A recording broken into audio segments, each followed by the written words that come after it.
Chapter 301. A Serious Situation. 1 week had passed since Kai and the girls arrived here. After the first day, they stepped up their game and challenged a more dangerous place that wasn't far from them. And, as expected, they kept moving the truck since it was their base. Tasha still held the highest kill count, even though Ayaka had used her magic bomb to kill many magical beasts. Ayaka's approach was to let out a single magic bomb to gather every monster in the area and kill them with a few magic bombs that she planted around it. Even so, she still couldn't surpass Tasha as she compressed air by using her sealing magic. The moment the seal was opened, the air burst out and created an explosion. This way, Tasha could kill faster and more effectively than Ayaka. However, Kai noticed that the gap between the two was not that much, so Ayaka still had the chance. Kai was third in this competition. He only did whatever he could in this competition. Whether he would win or not, it wasn't his problem. After all, it was not like he hated to give the reward to the winner. And because the three positions were very solid, Michelle had given up a long time ago and simply did it to fulfill her quota. After that, she would ask Kai to spoil her during the rest. Sophia, on the other hand, didn't do anything special during this period. She might have the ability to win, but she seemed to have another thought and decided not to fight in this competition. Kai obviously didn't know the reason behind it, and he didn't have any intention of seeking the answer. He simply acted like nothing happened. However, Sophia somehow started opening up with him, as she often asked Kai for a talk, from some idle topics to serious ones. He didn't reject her, of course. And Michelle didn't openly oppose her, since Sophia didn't seem to bring a bad intention in her action, like how she usually seduced him. She even began wondering when was the last time Sophia acted like that. Nonetheless, the group seemed to have gotten pretty busy during this week, because they were killing like crazy. This week alone, they somehow managed to get 2,200 points.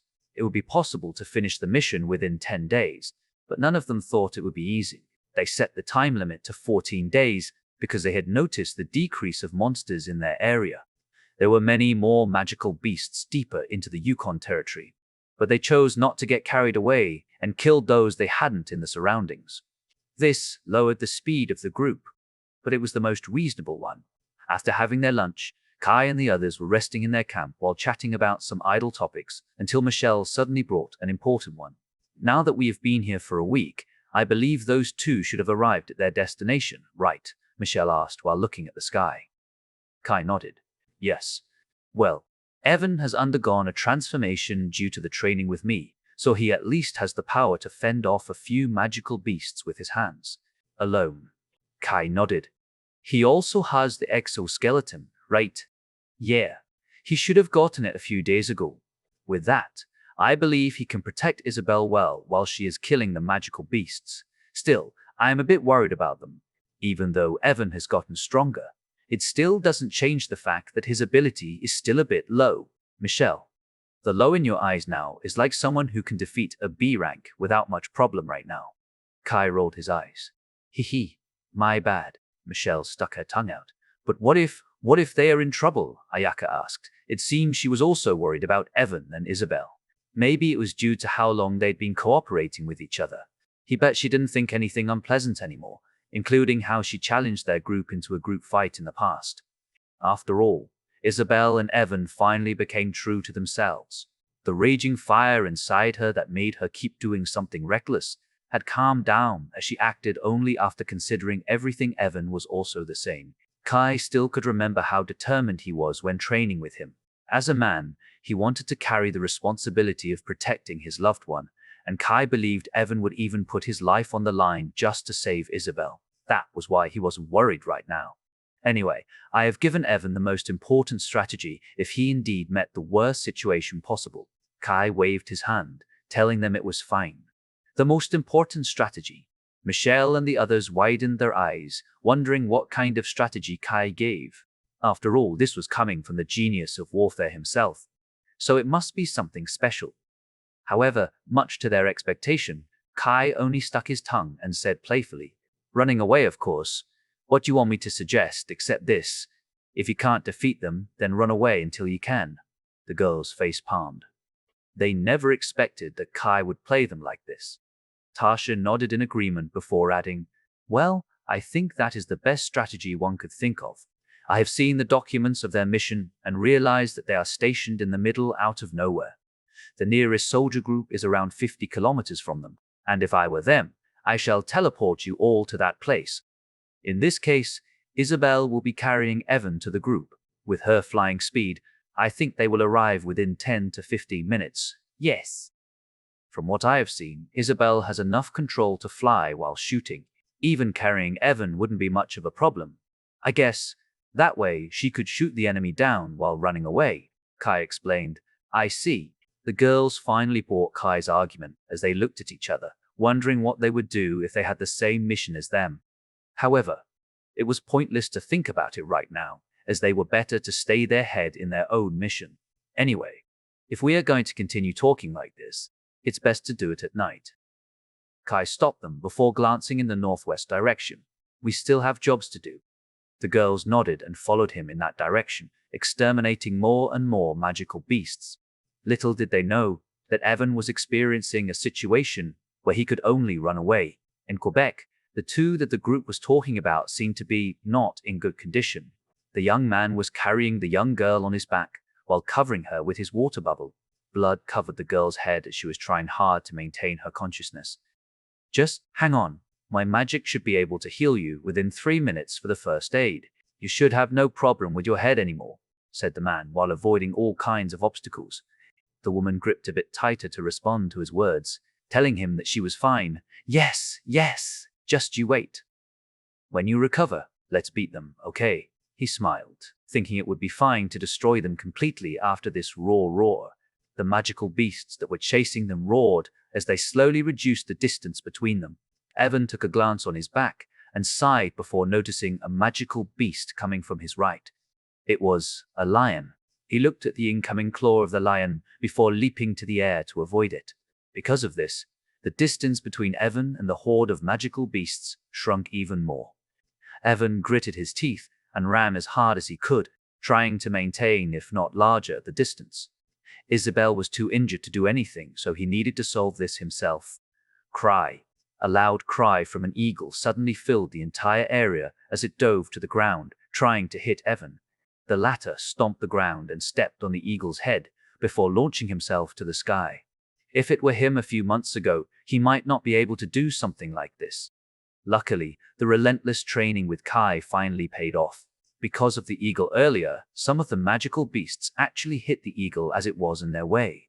Although he couldn't see it, listening to the eagle's cry already gave him the visualization of what happened when an eagle got run by magical beasts. After he just passed the eagle, another problem appeared from his left. It was a monkey that was trying to tackle him. Evan leaped and kicked the monkey mid-air, but the monkey was a bit faster than he expected, resulting in him getting thrown off balance after the monkey tapped his right foot. Cage. Evan gritted his teeth and used his water bubble to carry Isabel in the air, so he could roll on the ground and stand back on his feet. What made him a surprise was the fact that he felt a wind brushing his body, helping the rolling and standing back process much easier and smoother. He looked up and saw Isabel smiling before letting her down again and carrying her on his back. As much as he wanted to thank her, the situation didn't allow him to relax because the magical beasts were still chasing them. How could this happen? He sighed. Chapter 302. Emerging Danger. An hour ago, the situation wasn't as complex as the current situation. Bang! Isabel sniped another beast next to Evan as the latter punched the other one to death. Phew, we have finally finished. Evan let out a sigh of relief before regrouping with Isabel. She stayed on a hill, so no magical beasts could hide themselves from her. Van, good work. Isabel smiled. She seemed to be calling him Van instead of Evan when they were alone. At the same time, Evan also treated her the same. You too, Belle. Evan nodded, as he was slightly out of breath after climbing the small hill. This is the third spot, and we need to clear around 15 spots. It will take us a few more days for this. Probably a week. Isabel let out a long sigh. This is pretty tiring, I agree. Still, let's just thank them since they let us borrow a truck that has been equipped with many basic facilities, so we can treat it as a portable home. I bet it was the works of our families. They must have pressured them to give us something like that. Isabel shrugged. Indeed. They have instructed us to bring the truck back to the base as they need it for another thing. I believe they are simply returning the truck to our families. Evan nodded. Either way, how is your condition? Except slightly exhausted, my body is fine, and I still have half of my magic power left. The training really works. Hey! Isabel made a smug smile. Yeah. To think I can finally fight them from head on after getting this exoskeleton. You might want one of these. I don't really need it at the moment. I can simply run to the sky with my wind magic, and my position is far from the front line. Isabel shook her head, knowing it was just a waste of good equipment if it were in her hand. I will try to ask it later. Maybe we can get one more. Who knows? I just want to see you a bit more protected. Evan shrugged and looked away. Haha, so you are worried about me. Despite your usual poker face, to think that you have this kind of cute though, Isabel teased him. Is that wrong? Nope. I am thankful. Cry. Before they continued talking, they heard a loud cry from the sky as Evan immediately raised his battle stance while Isabel pointed her weapon toward the sky while searching for the beast that let out the noise. Do you find anything? Evan asked. Nope, Isabel answered while looking at the details. They were on a hill, so the vision was clear. But there were a few buildings that were high enough to avoid Isabel's eyes. When she went through the gap of the windows in each building, a shadow reflected the light a little bit, making it unnatural. In R3, behind the tallest building, I will snipe that bird from here, Isabel informed Evan and tried to see where the bird's body was. The cry just now, it sounded like an eagle. Indeed. It has sharp eyes, so I need to take it out like this. If the eagle knows our position, it might be able to avoid my bullet. And you also don't have the ability to keep the bird from moving. Ahaha, I apologize. Never mind. Help me search around the building. The shadow is there, but I can't tell which floor the eagle is, and I am sure it's behind the building. Isabel searched every window to see the eagle's body, wondering how big the actual eagle is. I have spotted a shadow that is not too big a few floors below the top floor, Evan informed her while looking at the building with his binocular. Isabel nodded and slightly raised her aim before finding a 3 meters eagle flying in one place, as if it had no intention to move. This was weird because an eagle would usually fly freely in the sky. Nonetheless, Isabel aimed at the bird's white head. Sniping with this weapon is so good since I don't really need to worry about elevation if they are within 1 mile. And with my magic, it can prevent wind from getting in the way. You should also get a weapon, I think. I was never a sports person, let alone fighting in close-quarter combat. Only after getting trained by Captain, I can finally fight like this. As for my weapon, Captain gave me a pair of gauntlets for the time being, but he suggested that I change my weapon later. What weapon do you think suits me? I can't picture you using a sword or spear. A shield is also not an option. Since Lion Group has everything covered, you can't really adjust yourself to that position. Still, I think a pistol will suit you better. A dual pistol will be better. What is your basis? Kai, Michelle, and Ayaka are holding the gate while Tasha is sniping their enemies. On the other hand, Sophia is managing the middle position, supporting the entire group from a relatable distance.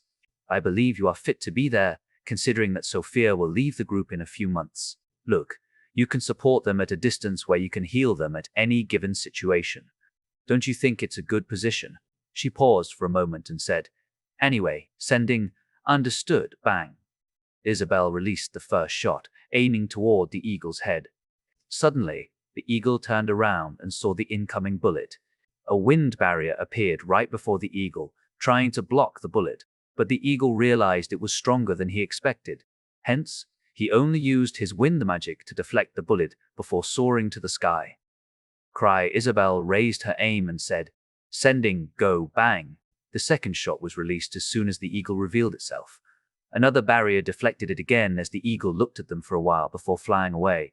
The two immediately furrowed their eyebrows. Target has escaped. Sending one last time, Isabel informed him that she would shoot one more time, but to no avail. It's gone. Yeah, judging from the power of that wind barrier, the eagle was supposed to be an A-rank magical beast. Sorry that I can't stop the eagle, else you might have killed it by now. Don't mind it. If we meet again, we shall attack it again, but more sneakily, yeah. In any case, we might want to change our position after this. Let's rest first. We will go to the building in our 9 to clear the next area. All right, Evan nodded. 30 minutes rest, since I am pretty hungry. There is a boiler there. I really miss going with your group, since I will be treated with many delicacies.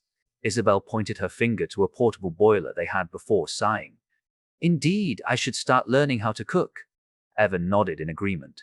I can cook, but we need to return to our truck first, and it's not at their level. By the way, what will we have for today's lunch? Instant noodle. It's a new flavor. That's not the point. Never mind. This will do. I will make a healthy one when we return to the truck. Isabel scratched her head. Thank you in advance. By the way, I think your suggestion is good. I will try to pick up a pistol for now and learn how to shoot. Sadly, an automatic rifle is very costly. Not only the magic bullets are costly, but the equipment to withstand that many barrels are hard to make. That's why we only have semi-automatic ones, mostly pistol and sniper rifle. There are some rifles out there, but only rich people can afford to shoot money. You know what I mean. I know. Though with the rise of Captain, I can surely afford it. I shouldn't throw away my money just like that. It's not like I need to use it that much. Evan shrugged. Yeah, I will also help you with training later. It's like I am too reliant on you. I don't mind. Evan and Isabel smiled as the former handed the cup to her. They ate while watching their surroundings, but luckily they didn't find anything. When the resting time was about to end, a loud roar echoed from the west. 5 hares and 1 ape spotted. Isabel narrowed her eyes. They are coming from our next place, so I guess it's time to burn the calories from earlier. Evan rose from the ground and stretched his body. I will go there to handle them while you watch over the surroundings to see if they are alone or not. All right. The usual way then. Yeah. Evan nodded and walked down the hill, meeting the 6 magical beasts. His exoskeleton already covered his body as he raised his battle stance. Now it's time to warm up. Evan ran toward them, planning to finish this as quickly as possible, but another problem appeared. Cry. A loud cry filled the atmosphere once again, as Evan involuntarily looked back, finding the same eagle above Isabel. What? Evan and Isabel were surprised, never expecting that the eagle sneaked from behind the moment the 6 magical beasts grabbed their attention. Isabel immediately rolled her body and faced upward, aiming at the eagle. Bang! Another barrier appeared again, deflecting her bullet once more. I need to use my magic. The moment this thought appeared, a roar shook them as an ape climbed the hill and arrived next to Isabel. The height was around 3 meters, but the weight himself looked to be more than a ton. The ape threw a punch that might potentially heavily injure Isabel. Not good.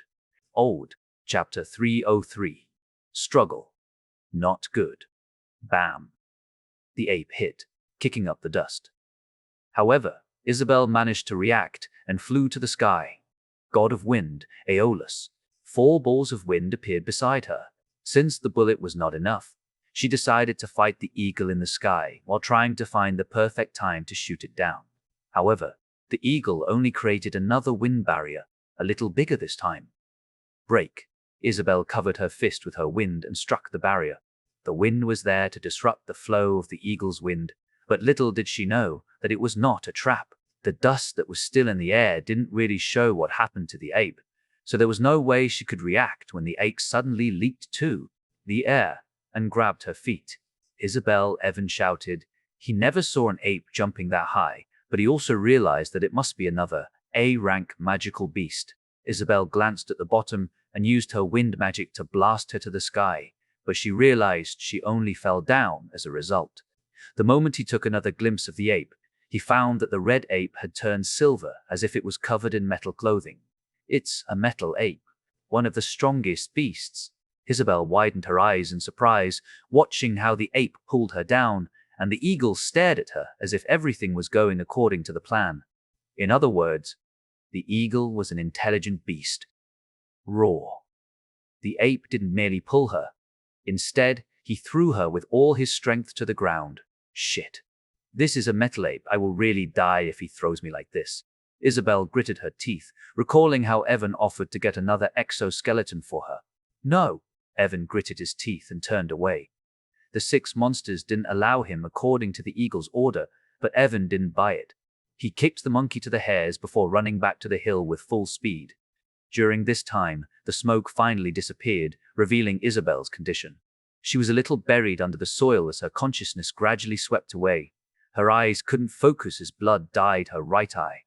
The only reason she didn't die was because of her 4 wind balls. It softened the impact and somehow kept her alive. However, the metal ape didn't buy it. The moment it saw Isabel still alive, he raised both hands, trying to pummel her. Isabel used all 4 balls again and detonated them between her and the ape. Because of her blurry vision, all detonated a bit far from the ape. Although it pushed him back, the ape immediately recovered and headed toward her. The eagle let out another cry, as if telling the ape to kill her. Evan. Sorry, she gritted her teeth, unwilling to die. The ape waved his hands down. Don't you dare to touch my woman, Evan shouted as he punched the ape on the face, blowing him away. He immediately checked Isabel's condition. Bones fracture, bleeding on the head but not too deep that affect the skeleton and give a brain damage, but the back is the worst. Grabbing all pieces of equipment, including Isabel's weapon, he then carried Isabel on his back, covering her with a water bubble that would heal him. They needed to get away before the ape came back. At this time, the eagle was the one who reacted to him by diving, trying to stop him from leaving. The eagle never expected Evan to suddenly come from that distance. If Evan realized it, he might also question it, but he had no time to think about it. Go away. He turned around and aimed the sniper rifle toward the eagle before pulling the trigger. Bang! The powerful shot was released and hit the eagle's barrier within.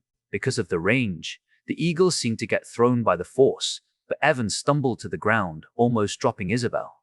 Isabel always shot it on the ground, so he thought the recoil was only that much. He never thought it was to this degree, especially since he shot the eagle with one hand because his other hand was holding Isabel raw. The ape seemed to have recovered and locked his eyes on Evan. Evan stuck the weapon to the ground, pulled the black handle on the right side as Isabel always did, letting the used bullet to fall off and the new one to go into the barrel, and he carried the weapon with him before running away. He never learned the name of the black handle or any other parts of this sniper rifle, so he only imitated Isabel without much clue. At the very least, he should have another lifeline with this sniper. It might not be possible to pull it again while running, so he would wait until he really needed to use it. Don't worry, you are going to be fine. They can only walk over my dead body if they want to hurt you at this point. Evan's heart was pounding madly as he ran away at his fastest speed, only to find a series of roars filled the area. From the hill, he could see a few areas that had a few magical beasts, but if he needed to count all of them, there were around 50 magical beasts that would chase them, including 1 metal ape and 1 intelligent eagle. Even so, it didn't stop him from running in the direction where he could expect fewer monsters. The ape and the eagle were chasing him as well. Many obstacles tried to stop him, like branches, trees, and other things, but Evan passed them without much problem.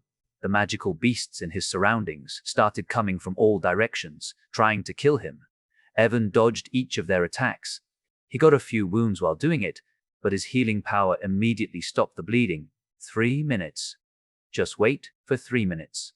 I am sure your consciousness will be revitalized, and you should be able to use magic at that time.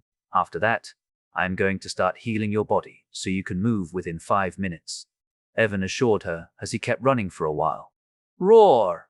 The ape managed to close their distance, trying to punch Evan. When he was about to dodge the ape, the eagle dove down, and 2 other beasts came from his sides. Even if he managed to avoid this ape, he would be hit by the 3 incoming beasts. Hence, Evan made the hardest choice in his life as he turned around and gritted his teeth, letting the ape hit him on the stomach. Isabel was thrown into the air in the process, but it was still maintained by his water bubble, not letting her drop. At the same time, Evan managed to slightly position himself a bit higher than the fist, so the moment it landed on his body, he would be blown away to the air instead of getting pummeled to the ground. Still, the metal ape almost killed Isabel with its strength alone, so getting hit on the stomach was the last thing you wanted to do. Gah! Evan spat a mouthful of blood before flying to the air for 200 meters. He rolled on the ground as soon as he landed and found that the ape was approaching faster. During this time, he still controlled his water bubble and carried Isabel with him. As he said earlier, he wouldn't let her hurt unless they stepped over his dead body. Isabel let out tears at this moment, as she noticed how many mistakes she made earlier that they could arrive at a situation like this. Evan was lying down while his butt still pointed to the sky, as if he was trying to force his feet to force him back to his feet. His eyes still locked on the incoming ape that was faster than the rest, trying to heal himself as much as possible. It took him 30 seconds before he could finally wake up and grab Isabel's weapon again, before trying to carry Isabel again. However, the ape already arrived and leaped to increase his speed, throwing his powerful fist toward Evan. This way, he would be able to kill both of them in a single strike. Knowing that, Evan threw his fist with the exoskeleton, albeit it immediately bent in a weird way. Triple each. Evan screamed in pain. Knowing that he couldn't contain the fist with his hand, he let it drop on his body, spatting another mouthful of blood. His consciousness started to disappear like Isabel earlier, but the determination had yet to leave his face. Like the bear that Kai and his group faced, the ape still had a weakness. Its control over magic wasn't that great, so it needed to stop using its magic to do some high movement. And this was probably the perfect time to kill it. His left hand still carried the sniper, so he used the ape's big arm as the platform to rest the sniper and aimed at his head. It was only a half-meter away from the head, so there was no way he would miss even with the recoil, as long as he aimed at the chest, instead of the head. The ape noticed this and immediately covered his head with his metal magic, but he suddenly looked up as if something hit his chin from below like an uppercut. There was no need to think. It was Isabel's wind. Due to the force, it revealed the neck of the ape, as if Isabel telling him to strike that area. Evan smiled and pulled the trigger. Goodbye, motherfucker. Bang. Chapter 304. Becoming the Hunter Again. Bang. The bullet was shot as a fist-size hole appeared on the ape's neck. The ape spat out blood and fell down, dying. Blood was dripping out of the hole, dyeing the slightly wet dirt red. Evan wanted to give a thumb up to Isabel, but his body lost all of his strength as he fell down following the ape. How many ribs that attack broke? Evan thought, not having enough power to even talk. Even so, his water bubble already appeared, covering his body. Still, they were not out of danger yet. The magical beasts were still approaching at fast speed, and would arrive here in a moment, but none of them could move right now. Cry. Evan gritted his teeth and glanced at the sky, finding the eagle dive. It seemed the eagle tried to attack him first because he killed the ape. However, Isabel suddenly appeared and waved her hand toward the eagle from the side. Evan slightly widened his eyes. How? Isabel ignored it and covered her hand with her wind. When it clashed with the eagle's wind barrier, they cancelled each other, allowing her hand to travel past the barrier and hit the eagle. Coup. The eagle never expected this to happen and stared at Isabel as he was blown away. She then turned around and lowered her body to grab her weapon before taking out another one. I don't know why as well. There must be something different in your magic, because the effect was stronger than that of 2 days ago. I. Evan looked at his body and sighed. Despite this, he still couldn't move at all, as there were too many things he needed to heal inside his body. You are a man, I know that. If not because of you, I would die. You could escape earlier, but you chose to bring me out of that dangerous situation and risked your life like this. Thank you. Isabel lowered her head and kissed him on the lips. She didn't mind the taste of the blood. All she wanted to convey was her love, knowing that Evan would be the perfect one for her. Evan stared at her for a few seconds, as if he wanted to say something. Seeing the water bubble had yet to pop out, she understood that it would still protect her during this fight. She smiled and rose from the ground, turning around and marking all the magical beasts she could find. There are approximately 49 magical beasts, including the eagle in the sky.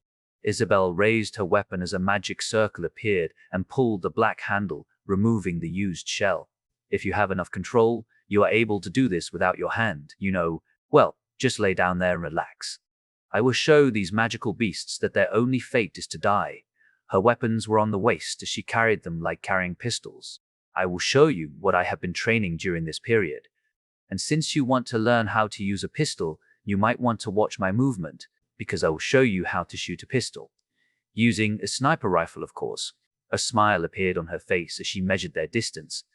There are still 200 meters. 1 minute to reach here. I should be able to kill some.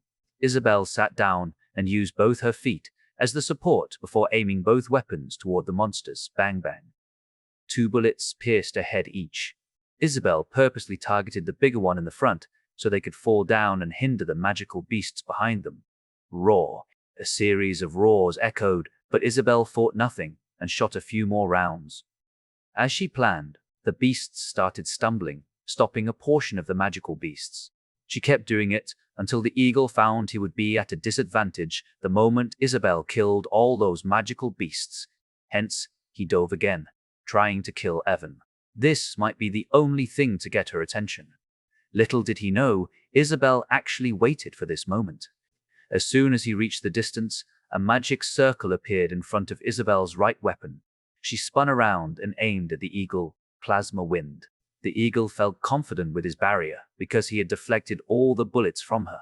Although the distance wasn't that great, he would probably get pushed back a little bit, but still had the chance to kill Evan. Due to that, it kept looking at Evan. Isabel smiled. This shot was a few small tornadoes compressed into one bullet, so the piercing power was far greater than a normal bullet. The bird released another wind barrier to deflect it again while halting his movement, so the deflect would go downward. Unbeknownst to him, the bullet this time was special. Not only the piercing power, but the compressed wind also disrupted the wind flow by expanding again, neutralizing the wind from the eagle. The real bullet then hit the eagle's body, relatively close to his wing. Teach! The wind was stronger than I expected, so it hit the joint of the wing instead of its head. I should have shot him with this bullet earlier, instead of thinking it was scared and escaped. The eagle listened to Isabel as it lost its balance, hit the ground with its head, and rolled a few times before stopping with a broken neck. Its original purpose was to hit Evan, so the momentum was still great, causing all those damages. At the same time, Isabel released all the hatred she had from earlier, and walked toward the eagle, pointing her sniper to his head. Roar! A wolf suddenly leaped toward her, trying to prevent her from killing the eagle, as expected from the fastest magical beast that chased them. Belle! Evan shouted. It seemed he also experienced what Isabel earlier said about his healing magic becoming more effective. He could already shout after only 2 minutes. Maybe in another minute, he would be able to move and help Isabel. Don't worry. Isabel smiled as she raised her other weapon. The wolf only found one thing. The gun barrel was inside his mouth. I said it earlier. You would see me handling this weapon like a pistol. He was supposed to bite Isabel, but a second later, he was in a life-threatening situation, and Isabel didn't let this chance go. Her pose was like that of a cowboy, trying to shoot 2 enemies in the opposite direction at the same time. She pulled both triggers. Bang. The wolf had his head obliterated by the bullet, while the eagle managed to slightly shift his body a little, trying to stay alive in every way possible. Though, it was best if the shot earlier killed him, because Isabel was very dangerous right now. She glanced at the eagle, and the 4 wind balls blew the eagle deep to the ground. The mud even started sinking. The eagle released its wind again to cancel out this wind attack from Isabel, but she was 1 step ahead, pointing her weapon at the eagle's head. You have truly pushed us this far. It's time for you to die like that ape over there. Isabel snorted and released another bullet. The fleshes and blood were splattered, but there was not a single change of expression on her face. The smell of blood didn't, and the disturbing sight didn't even make her flinch. She simply turned around and glared at the incoming magical beasts. There were approximately 30 beasts remaining, and the distance didn't allow her to snipe them again. Hence, she started carrying the snipers on the side in cowboy style. Evan struggled to turn his head, but somehow succeeded. He looked at Isabel leaping to the front, confronting all the remaining beasts. It's time for the hunter to be hunted. Isabel started killing the magical beasts. She leaped, shot, leaped again, and shot again. Evan was impressed by how she toyed with the magical beasts. Of course, he understood most of the reason she could do something like that was due to her wind power, but it was still an amazing sight to behold. The shooting sounds kept going for another 1 minute until Isabel finished all the monsters and returned to Evan. Evan closed his eyes for a second and checked his body. And as expected, he managed to heal most of the broken bones. He only needed to fix a few internal injuries before he could move again. This was insane. How are you doing? Isabel asked. Should I move your body so you can lean on a tree instead? Probably not. It still hurts, so I will lay down like this for a while. Evan nodded. Isabel nodded and finally dropped her weapon while checking their surroundings to make sure they were safe. Unlike the previous time, She didn't want to provoke any magical beasts for the time being and proceeded to grab all the staff that was scattered due to Evan falling. We escaped death this time. To think I underestimated the magical beasts and thought it escaped. Isabel gritted her teeth and clenched her fists. She looked deeply regretting her choice earlier. It was my fault as well. We should move our position first before eating. Evan sighed. Nevertheless, I want to thank you for saving me even though you could save yourself and didn't gamble like this. Isabel smiled and kissed him again. In the face of death, your loved one might even abandon or sacrifice you, my dad said. And those who don't are hard to come by and ask me to treasure them well. I wonder why would someone like you love me? Isabel was curious about the reason and when he actually started falling in love with her. Evan smiled and closed his eyes. Chapter 30:05. Evan and Isabel. 10 years ago, inside Fisher's family mansion, a boy walked toward the green garden with a tired expression. Beside him was a tall brown-haired woman wearing a maid uniform. Young master, you said you want to meet an acquaintance in this house. Where is he? She politely asked while looking left and right, finding no one. That was just a lie. Even though this was the engagement for elder sister, it was simply too boring. I couldn't stay there. The 8-year-old Evan sighed, pointing at a small but cool gazebo. How about we wait there for a while? I will probably take a nap. I thought you had a friend. The maid sighed, wondering what to do. She could report to the family head, but got punished by it because she interfered with the conversation, or she could wait here with Evan but got punished as well, because she went with Evan's charade. Either case, she wouldn't be able to escape from her job. She ended up following Evan to the gazebo. If the family head didn't know anything about this, she wouldn't get punished, so it was fine. Young master, I think you should practice more. Maybe you should get a rival from this house so you can continue improving, because you don't want to lose to that person. It's fine. I can do almost everything, and my magic power is quite high. I have started practicing my magic control, so I have done enough. The maid fell silent. Evan took 8 hours lazing around while practicing for only 3 hours. How could that be enough? There is nothing happy in training, so why would I want to spend more time practicing? Besides, all the things that my teacher told me, I've completed all of them half of the time, so I'm just acting that I can't do it to extend the duration. Hence, more free time for me. Evan shrugged. Ahahaha. She realized once again how hard it was to raise this boy up. Evan had been under her care for as long as she could remember as she served the lady, his mother. You should try harder, young master. There are many children that have power as strong as you, and there are even some that are stronger than you. I don't want to compete with them. Even if I need to serve the army in the future, I will just stay in the rear and be done with it. Come on, we can take a look at the nearest person near us. It is. The maid thought for a moment. It is the Graham family. That's right. Michelle Graham should be at the same age as you, but she is far stronger than you. That's because she has dark element. Coupled with her magic, the base has granted an S rank to her. What about me? I am only a B rank, barely because of my magic power. If my magic power is a bit lower, then I might only be a C rank. That is just a rank. Just a rank. Just a rank. My casting speed is not fast, so the enemy will destroy me before I can fight them. That's why I have lost my motivation to improve. As long as I can do something, I will just cling on it. But you have great stability and control, so I am sure you can defeat them. You just need to work hard on your weakness. You don't need to persuade me I am just a lazy person. If I work even harder, I will end up becoming the head of my family. It's too tiring. So I am planning to get my sister to become the head instead. To be a family head is an honor, you know. Nope, it's just a hassle. Evan shrugged and relaxed his body, resting his head on the cool table. When they finally stopped talking, there was this sound ringing in his head. Pack, pack, pack. Oh, who is making the noises? Evan gritted his teeth and rose from his seat. I believe it's coming from the opposite side, probably behind the wall over there. The maid pointed at the white wall in the garden. Let's go there. If it's a servant, we should be able to ask them to stop making noises. Evan got annoyed and walked toward the wall.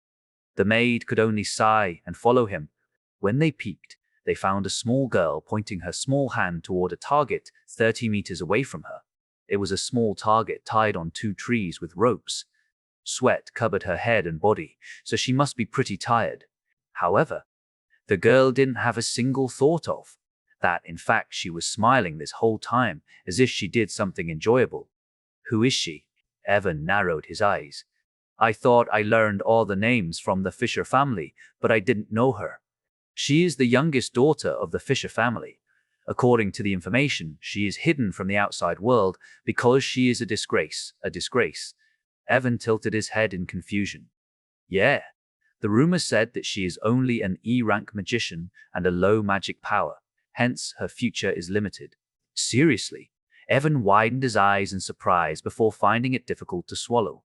Why is she practicing like this then? Considering the Fisher family is a big family, she will probably get married off somewhere to increase their reputation. I am not sure. But I agree with your opinion. She will probably become a political tool and lose her freedom to do something like this. In other words, everything she has learned so far will end up useless. I don't understand. She must know about it as well, but she is training this hard while having that smile on her face. Is she a masochist? As much as I would like to ask where you learn that word, I will refrain myself for the time being. The maid paused and glanced at Evan while twitching her eyebrows. I think the suitable word for her will be a muscle brain. Still, how does she hit the target without fail this whole time? During our talk, she has fired a magic attack to the board 30 times, and yet none has missed the target. Evan squinted his eyes before remembering a certain matter. If I am not wrong, she is attending my school as well, right? Yeah. She is in the class next to yours. Now that you mention it, there is a girl bullied in that classroom. That girl doesn't have a surname because her family doesn't permit her to bear that. Well, her condition is pretty complex. The maid didn't know where to start the explanation. However, Evan had become impatient and walked toward her. Let's go to her. I can ask her directly. Wait, young master. It's Rudd. Hey, you. Why are you still practicing even though you have a poor talent I can't comprehend? Hayes, the maid face-palmed, thinking this would surely reach the family head's ears. You are rude, you know. The little Isabel turned her head and pouted. She took a deep breath and bowed politely. I am Isabel Fisher. I presume you are the only son of Young family, Evan Young, yes? Evan became even more patient and sighed. And now you are trying to be polite. You know that you are going to be married off in the future, right? You are simply wasting your time on useless things like this. If I were you, I would enjoy myself to the fullest before my freedom is taken away. It's because you have given up. Isabel looked away before pointing at the wall from earlier. If I want to walk to that wall, I need to take a first small step. Even if I can only take that step once a day, I will reach that wall after a few years. That's why I will not stop. Because I still believe I can reach my goal and get my freedom back. Besides, Mommy and Daddy are not evil like how you describe them. Only those aunties and uncles that want to keep their image. Mommy and Daddy are still proud of me and support me. That's why I don't want to burden them and purposely to not state my family name. I still believe I can reveal my name is Isabel Fisher to the whole world in the future. For now, I am practicing my skill to prepare for that day. Do you think your father thinks of you like that? Take a look at your big brother. He is forced to marry my big sister despite his talent and strength. You cannot escape this fate as well. I have heard the rumor about you. If you are a bit more diligent, you have the ability to surpass most of your peers, especially with you showing the fastest growth currently. If I have your talent, I will become stronger. Strong enough to decide my own fate. Isabel narrowed her eyes. And don't talk bad about my parents. If, in the end, I still need to marry someone that they decide, I will comply because that's what I want. You, what? Isabel raised her hand, pointing her palm at him. If you talk badly of my parents again, I will hit you with my magic. Hit me then. I have seen your practice earlier, so I know that your magic doesn't pack any punch. Nunu. Isabel gritted her teeth and shot it anyway. You are just daydreaming. I have shattered my own dream because I know my own talent. That's why I won't be disappointed as you do in the future. It's better if you abandon your dream and enjoy your life. Isabel looked even more ferocious before leaping toward him while shouting, "No." Chapter 306, Sacrifice. "No!" Isabel screamed and started hitting him. Evan was stunned when this happened. "What are you doing, woman?" He obviously couldn't sit back and fight back, instantly turning the situation around. "Young master." The maid tried to separate both of them, preventing the fight from continuing. If what Isabel said was right, then the situation would become complicated when this matter reached the ears of the two family heads. "Don't stop me. I will beat this unreasonable girl. How could she suddenly jump toward me and hit me?" Evan tried to hit her, but she stopped both of her hands. Even when he managed to sneak around, Isabel still tried to bite him. "Even if I can't beat you with my magic, I will beat you with my body. I can still kick you, punch you, or even bite you. I know that I can't use my magic well because I don't have talent, but I don't want to give up. Don't make me give up." Isabel still bit his arm, but tears started flowing out of her eyes, dripping on Evan's face. He was on the bottom right now with his right arm got bitten by Isabel, but when he saw her crying like this, something in his heart broke. He always thought that it was better to enjoy something before doing your own job. The girl in front of him had no hope to gain her freedom, but she still tried and practiced to gain it, even if it was useless, even if she knew it was hopeless. In fact, she was the first one to know it was futile to do this. She wanted to prove it was wrong, but somewhere in her heart told her to give up as well. Evan looked at the girl and loosened his arm while looking away. All right, I've got it, so release my arm, please." Isabel hesitated for a few seconds before finally releasing his arm and standing back. Evan also got up with the help of his maid and turned away to leave. Before leaving, he halted his footsteps and said, "I'm sorry." Isabel was astounded and stared at him with blank eyes until he left. Not long after, his father found him messy, especially his clothes that were covered with dirt. "Evan, what happened to you? Who beat you?" His father immediately squatted down and checked on him. "I fell when I was playing with my friend." "Ah, yes. I didn't believe you at first, but you look different." His father squinted his eyes, wondering if Evan told the truth or not. Evan ignored him and turned to the middle-aged man behind his father. Uncle, did she always practice in the garden?" Isabel's father furrowed his eyebrows and realized he was talking about Isabel. Since Evan mentioned her, he must be playing with her just now. Knowing how much burden Isabel carried on her tiny shoulder, he was glad to see her having a friend. So he answered, "Yes, she is a hard-working child." What do you think about her, Uncle? I am proud of her, and that won't ever change."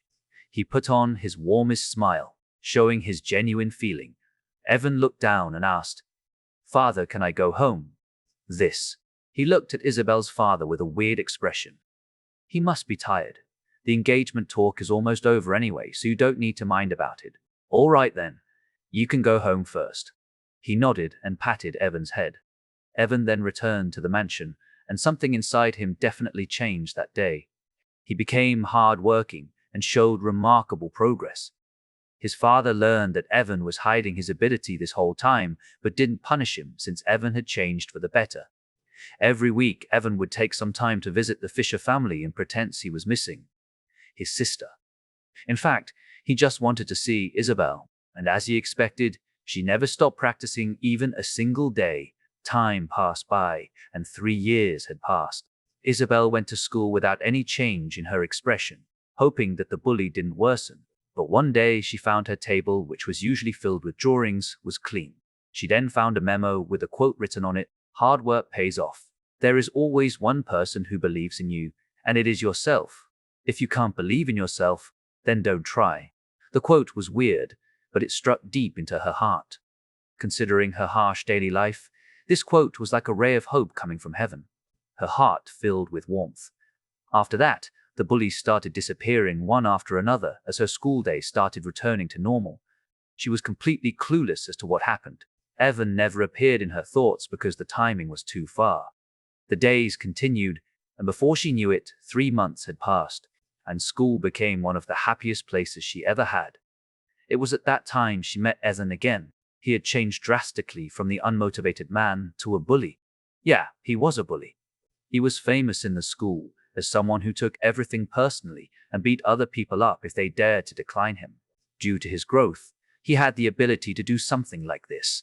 And this happened for 3 more years before a certain rumor started spreading.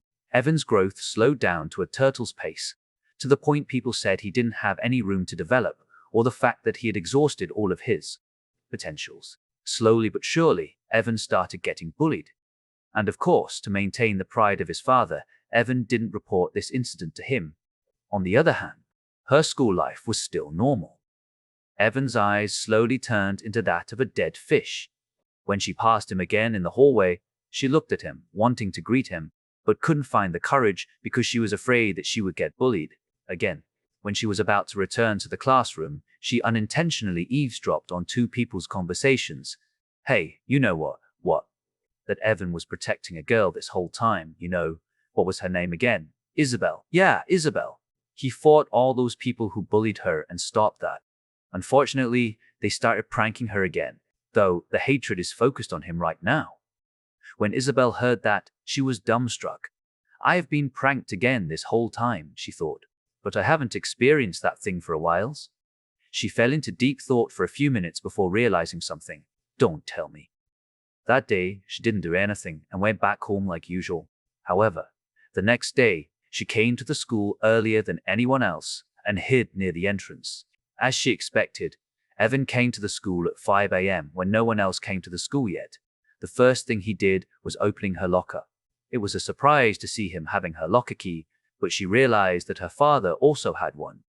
Evan must have got it from her father. Still, it wasn't important. After opening her locker, there were many dripping juices and other things inside her locker, destroying all of her books. She always took a note on a different book, so she never noticed. But Evan replaced the dripping wet books with a new one, as if it was the usual thing for her. He then cleaned everything up, making it all the disasters from earlier never happened. It was still 5:30 a.m., so Evan went to Isabel's classroom. It turned out he borrowed the janitor's master key for the classroom and went inside. She followed him and witnessed him using a wet wipe to clean her table from all the disasters like earlier. Tears started flowing as she dropped to her knees. The janitor also came and saw her. She looked at Evan and sighed. He has been doing it since the first time he entered the school. I have gotten used to seeing him doing this every single morning. There was a time when I volunteered to help him, but he refused, telling me he wanted to do it alone, as if it was his responsibility. I heard many rumors about him around the school, but I didn't think he deserves something like this. After all, he told me that he would become a bully just to protect someone because if he was the strongest, no one dared to touch her. When I heard that, I wished I was a decade younger since I would really fall in love with him. The janitor let out a long sigh. Seeing you like this, I assume you are the one he's been protecting and hasn't gotten a single clue this whole time. All I can say, cherish him, miss. He is a man who deserves more. Isabel couldn't say anything. Her tears had been dripping this whole time. She just tried to hold her breath so as to not let out a single sound. The first time she saw him, she hated him because he wanted to make her give up. But it turned that he had been protecting her even if he needed to sacrifice his body and all his time this whole time. She regretted it. She wished to talk to him sooner because of the relationship between their families. There was no need to say that the quote that had been cheering for her came from him. The guy that did everything after judging one's talent actually worked harder than anyone else. But the only thing she did was avoiding him because she was afraid of getting bullied. Irresistible pain quenched her heart as she kept crying. Only tears could describe her feelings right now. Chapter 307. A Big Idiot. They didn't meet that day because Isabel returned home after witnessing that she couldn't face Evan anymore. She returned to her room, looking at the usual furniture and layout. However, the light failed to reflect on her eyes as the room was dark in her vision, despite the numerous lamps in the room. The bed might be the only comfort she could get as the quilt closed her in. She recalled when was the last time she got bullied and realized that Evan became a bully in the school not long after that. In other words, he had been protecting her for years. Why did he protect me? The only time they met was years ago, and it was a bad meeting. That was why she couldn't understand why Evan would go to this length. Creak. A middle-aged man pushed the door open, finding a huge round bulge on the bed, covered with a quilt. Next to the bed, he found a chair and grabbed it before sitting on it, facing the bed. Isabel the first heard that you ran to the school earlier. Why are you coming back now? I mean, the class should have just started right now. Isabel's body shook, paused for a moment, and let out a hoarse voice. Father, what should I do? The middle-aged man was Isabel's father. This was the first time he saw her like this, so he couldn't comprehend Isabel, in his memory, was a strong girl. She never cried, despite facing adversity, but this weak side of her broke his heart. He abandoned all the work he had and headed to this room after the servant informed him. Can you tell your father what has happened? I have done the worst thing to someone who has been protecting me. The father, Roy Fisher, thought for a moment and realized who she was talking about. How about telling your father the whole situation first? I know this is hard for you, but it's father's fault. Isabel paused. Why is it father's fault? I knew your situation this whole time, but kept it a secret. I decided to trust you on this matter because you showed your strong side to me, so I would like to see you resolve the problem yourself. If I stepped in, they wouldn't dare to bully you, but I didn't. I hated myself to do something like this, but I believed you could do it. After all, I knew you are a proud girl who wants to shut all the other families up with your own strength. Hence, I never stretched my hand to this matter. Still, you have worked hard, dear daughter. Don't blame yourself because everything is your father's fault. Roy's voice was gentle and soothing. Even Isabel flinched as she slightly opened the quilt, revealing her eyes. You are talking about Evan Young, right? I have been talking with his father as well. And we have agreed to let both of you solve everything. No matter how hard you hide it from us, we will know it. Father, can you tell me more about him? He didn't really talk much, but I knew one thing. He always visited you at least once a week, under the pretense of checking his sister. Isabel felt useless and cried even more. Your daughter is useless. She couldn't even realize it. Why would he protect me this whole time when all I had done to him was hitting him and biting him? The first time I saw him, I was the one pushing him and had him covered with dirt. Is that so?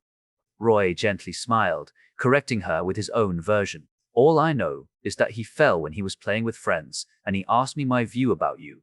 Of course, I told him that you are a daughter that I can be proud of. You might be the only person who could turn him into something like that. Whatever he felt in the past or even now, he did it because he wanted to. I genuinely believe that. Even if the chance is 1 in a million, you can try 1 million times so you can succeed. You are still young and have a long future in front of you. As long as you get back up and try again, I believe there will be a time where you succeed. And Evan was helping you so your chance could increase with a good environment in school. What is his reason? That is the question you need to ask him. But can you ask him? Isabel gripped the quilt even tighter. Every word struck deep inside her heart. She didn't know why, but all of it was more painful than the hardship she bore until today. Father, have you ever felt you want to do everything for someone no matter the cost? I have when chasing my second wife, aka your mother. It was a life-threatening matter for me back then, because it would cost me everything, including this family. Still, I poured every single bit of my energy to make it work. There was a time that I could only sleep 2 hours each day for a year, or even went without sleep. I needed to keep the family going and work out the relationship between me, your mother, and your first mother. Everything paid off at the end, where both of your mothers didn't fight anymore and treated each other as equals. In any case, if you really wanted something, you should pour everything and risk it all. When you fail to do so, come to me and I will resolve it. I am your father after all, Roy smiled. Isabel fell silent for a few minutes before opening her quilt, revealing her messy appearance. She looked at her father with wet eyes and asked, Father, what should I do? I don't know. The answer lies in yourself. How about you think about what you want to do today and go to school tomorrow? Roy rose and patted her head. One thing that I am certain, don't run away, daughter. After telling her everything needed to be said, he left the room and went back to work. The room turned silent for a whole day. The next day, Isabel came to school with black bags under her eyes, but her expression was that of a warrior. She intentionally came a bit later when they were on break. Evan was dragged to the roof as he was beaten by some classmates. Bang! Isabel slammed the door open and ran toward the 6 people beating him up, hitting the first guy on his face. What are you doing? Evan was the first to question her. Heh! The princess has arrived. Do you think we are afraid of you? The girls have asked us to beat you as well. And I don't mind beating a woman. The other guy shouted before pain spread around his jaw, realizing that he was blown away. Treat women nicely, idiot. Evan snorted and kicked one of the females on the stomach. And treat BTTs like this. Shut up, all of you scums. Isabel snorted and threw another punch at the female.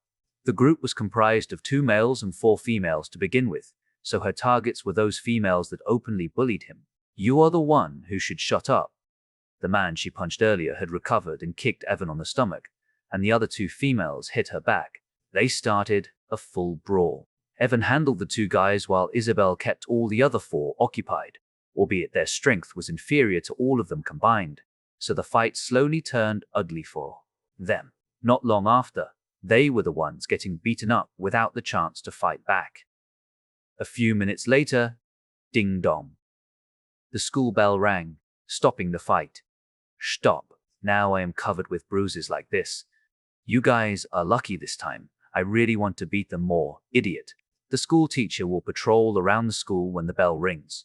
The school doesn't really prohibit fighting, but if you get caught red-handed, trouble will come. Ch. The group clicked their tongues and left the 2 alone. Isabel and Evan then dropped to the ground flat on their back. Bruises covered their bodies, and they were tired as hell. The bell was ringing, but both of them couldn't get up. Evan face-palmed and sighed. What the heck are you doing? They will come back to you. It's hard for you to escape the bullying again, you know. It's not like they have stopped to begin with. And I don't like the term of sacrifice. Instead, how about you? Why would you do something like this for me? You can't answer. Or you don't want to answer. Either way, I won't answer as well. Isabel stuck her tongue out. Unless you beat me up until I am hospitalized, I will keep doing this every single day, you idiot. Despite cursing her, a smile appeared on his face. We are idiots. It's hurt to get beaten like this, but I feel this is the first time I can genuinely smile. In school. Isabel grinned. Since the school prohibits the use of magic in an unofficial fight, I can learn martial arts to beat those guys in the future, then refuse any other official fights. Besides, if they are relying on their family to create a fuss with this, I will also move my family. Just you wait. I will beat them up like there is no tomorrow and make their school life the worst, and I have decided to not run away anymore. I will face everything properly this time. Thank you for teaching me that. You are really a big idiot. Chapter 308. The Backstory. The 2 continued to fight their way out of the bullies, albeit getting beaten up every single time. Isabel showed the fastest growth she ever had, as the practice of martial arts finally paid off. She gradually fought back and beat them up. Unfortunately, Evan wasn't as fast as her. He tried to train martial arts as well, but he couldn't reach Isabel's level. It continued for several months until they got visited by an organization from the government. It was when they had fought against the bullies again and laid down, watching the blue sky on the roof. Huffed. I still can't beat them. Isabel let out a long sigh. Are you seriously saying that because of your progress, they have brought more and more people to us recently, and you say you can't beat them when you have defeated 12 of them?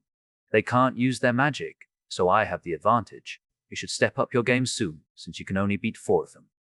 We need to defeat the other 4s before we claim our victory. Isabel panted while smiling. They will just get more people here. How many people do you think bullied you in the past? I don't know. There are 35 people, or you can say 7 groups. Wow. Well, I need to be more shameless then, she laughed. Evan was speechless. Creak. The sound of the door opening rang in their ears as they immediately turned around. Normally, the teachers wouldn't bother with them, so they were pretty confused as to why someone actually came here. Contrary to their expectation, the ones coming were 2 people, a male and a female, wearing a black and white formal suit. They also wore black sunglasses as they walked toward them. Evan and Isabel immediately rose from the floor, ignoring the tiredness of their body. Who are you? Isabel shouted. They were surely not guests invited by the school, considering their clothing and aura. We are from the government. I am Blint, and the one beside me is Ray. We have a proposal to you guys regarding the project we are working on. Rather than asking useless people like us, it's better to discuss it with our family instead. Evan narrowed his eyes. The fact that they came to them instead of their fathers was already beyond ridiculous. Isabel nodded in agreement as she slowly came closer to Evan, trying to protect him if the two before them were spies or killers. At the very least, they needed to get away from this unfavorable situation. First, we have come to your respective family and discussed this project with them. Because of the risk, they are slightly inclined to reject the proposal, but they have agreed to let both of you choose. If you are not convinced, you can call them first. We will wait. Isabel and Evan exchanged looks before nodding their heads at the same time. Since they couldn't trust these two people yet, they would call their parents one at a time, starting with Evan. Do you need anything from me, Evan? It's rare for you to call me in a situation like this. Father. I would like to ask you something, said Evan while staring at the two people. Is this concerning Isabel? What, you want me to discuss your marriage? Can you get serious a little bit? Fine. What do you want to ask? There are two people coming to us right now, inviting us to join this project of theirs. All right, they are real. I have been informed by the president himself.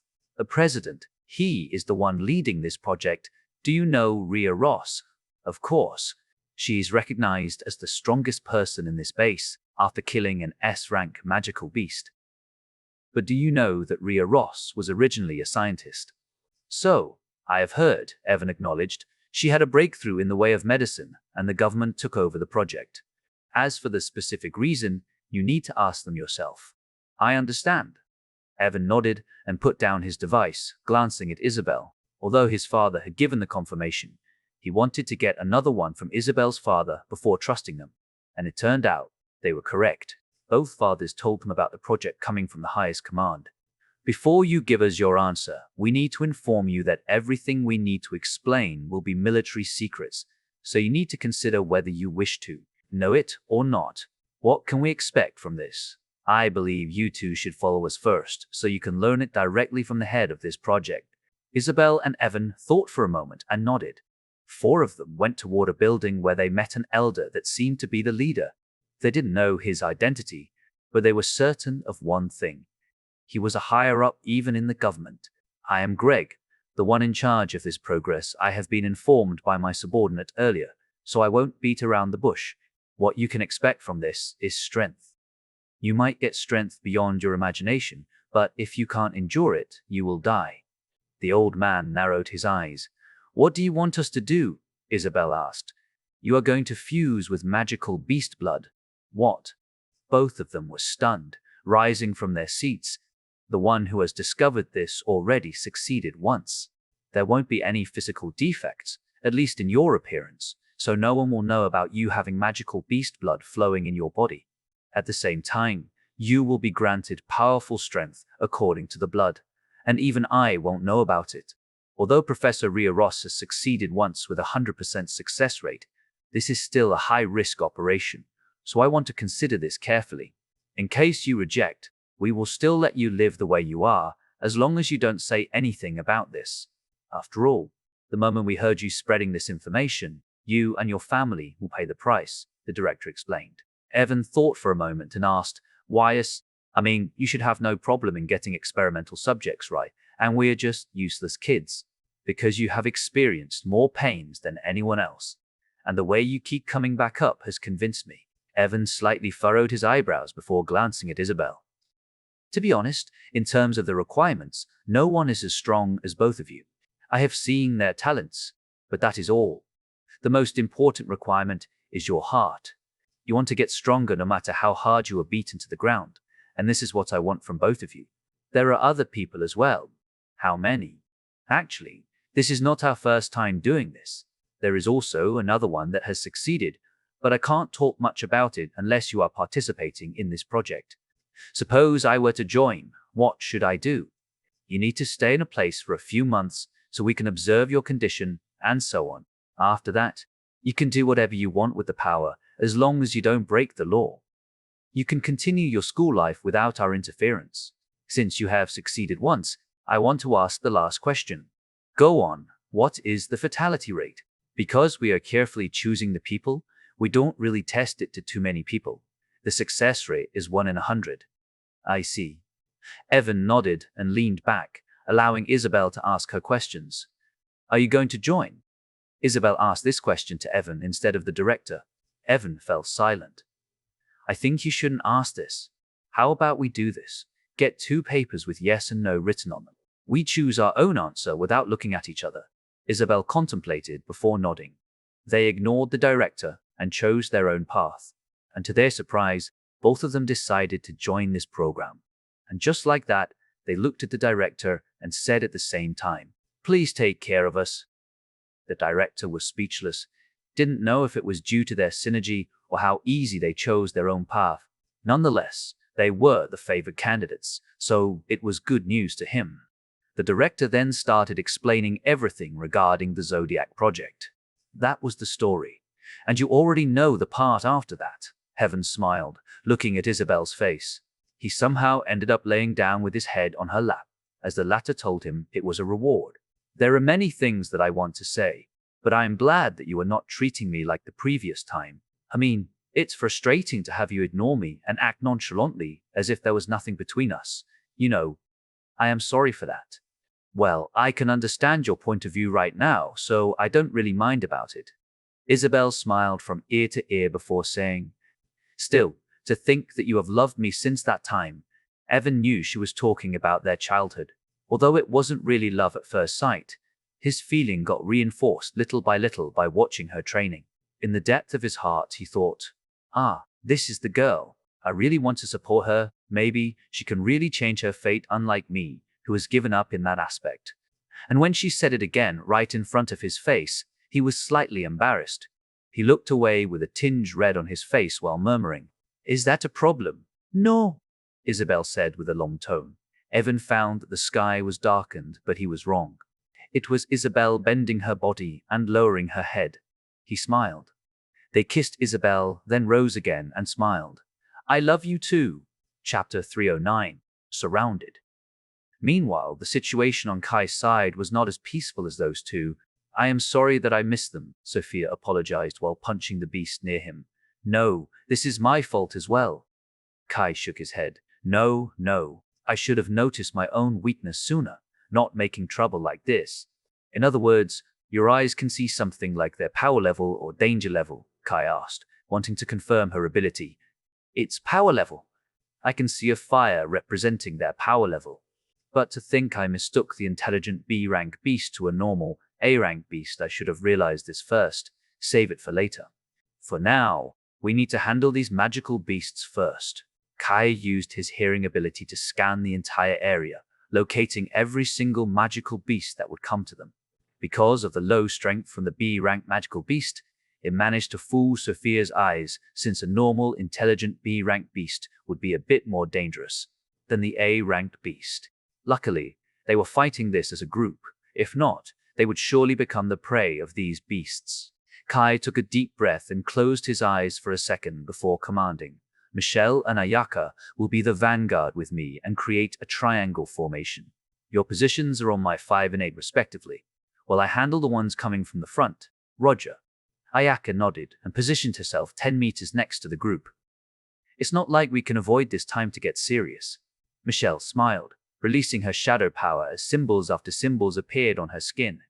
She then moved toward her position, looking at the dense woods. Shadows were moving around the woods as expected. "Spotted 30 beasts, coming here in 1 minute. Engage." "No. Don't expand the formation." Kai shook his head and moved to his own position. "Tasha will provide us with cover, and everyone else shall protect her. Prioritize those coming from the air." "Roger." Tasha nodded and drew her arrows. "Sophia will act as a buffer between our formation, but your main priority is to support Ayaka." "Understood." Sophia nodded and stationed herself between Ayaka and Tasha. If this were the past Ayaka, she would complain, telling Kai that she would be able to handle this alone. But Kai said this not because she didn't trust her. Instead, it was due to the incoming magical beasts. In other words, she would have the most dangerous position. No one understood why Kai gave Ayaka that position. But since he had commanded that way, they needed to agree. "How many are they?" Tasha asked. "I am not sure. But considering the B-rank magical beast is not killed yet, we can safely assume there are more than 3,000. It will also cause a chain reaction, so we need to kill that beast as soon as possible. It is not going to go that far." I have memorized the energy, so I should be able to spot it, added Sophia, as she wouldn't want to make another blunder. I will snipe it then. Tasha nodded. Understood. Incoming, Michelle shouted as the incoming magical beasts had come. She summoned her shadow swords and stepped forward. Make sure you don't go beyond the 20 meters mark. If there are beasts beyond that, let Tasha handle it, Kai shouted and raised his swords.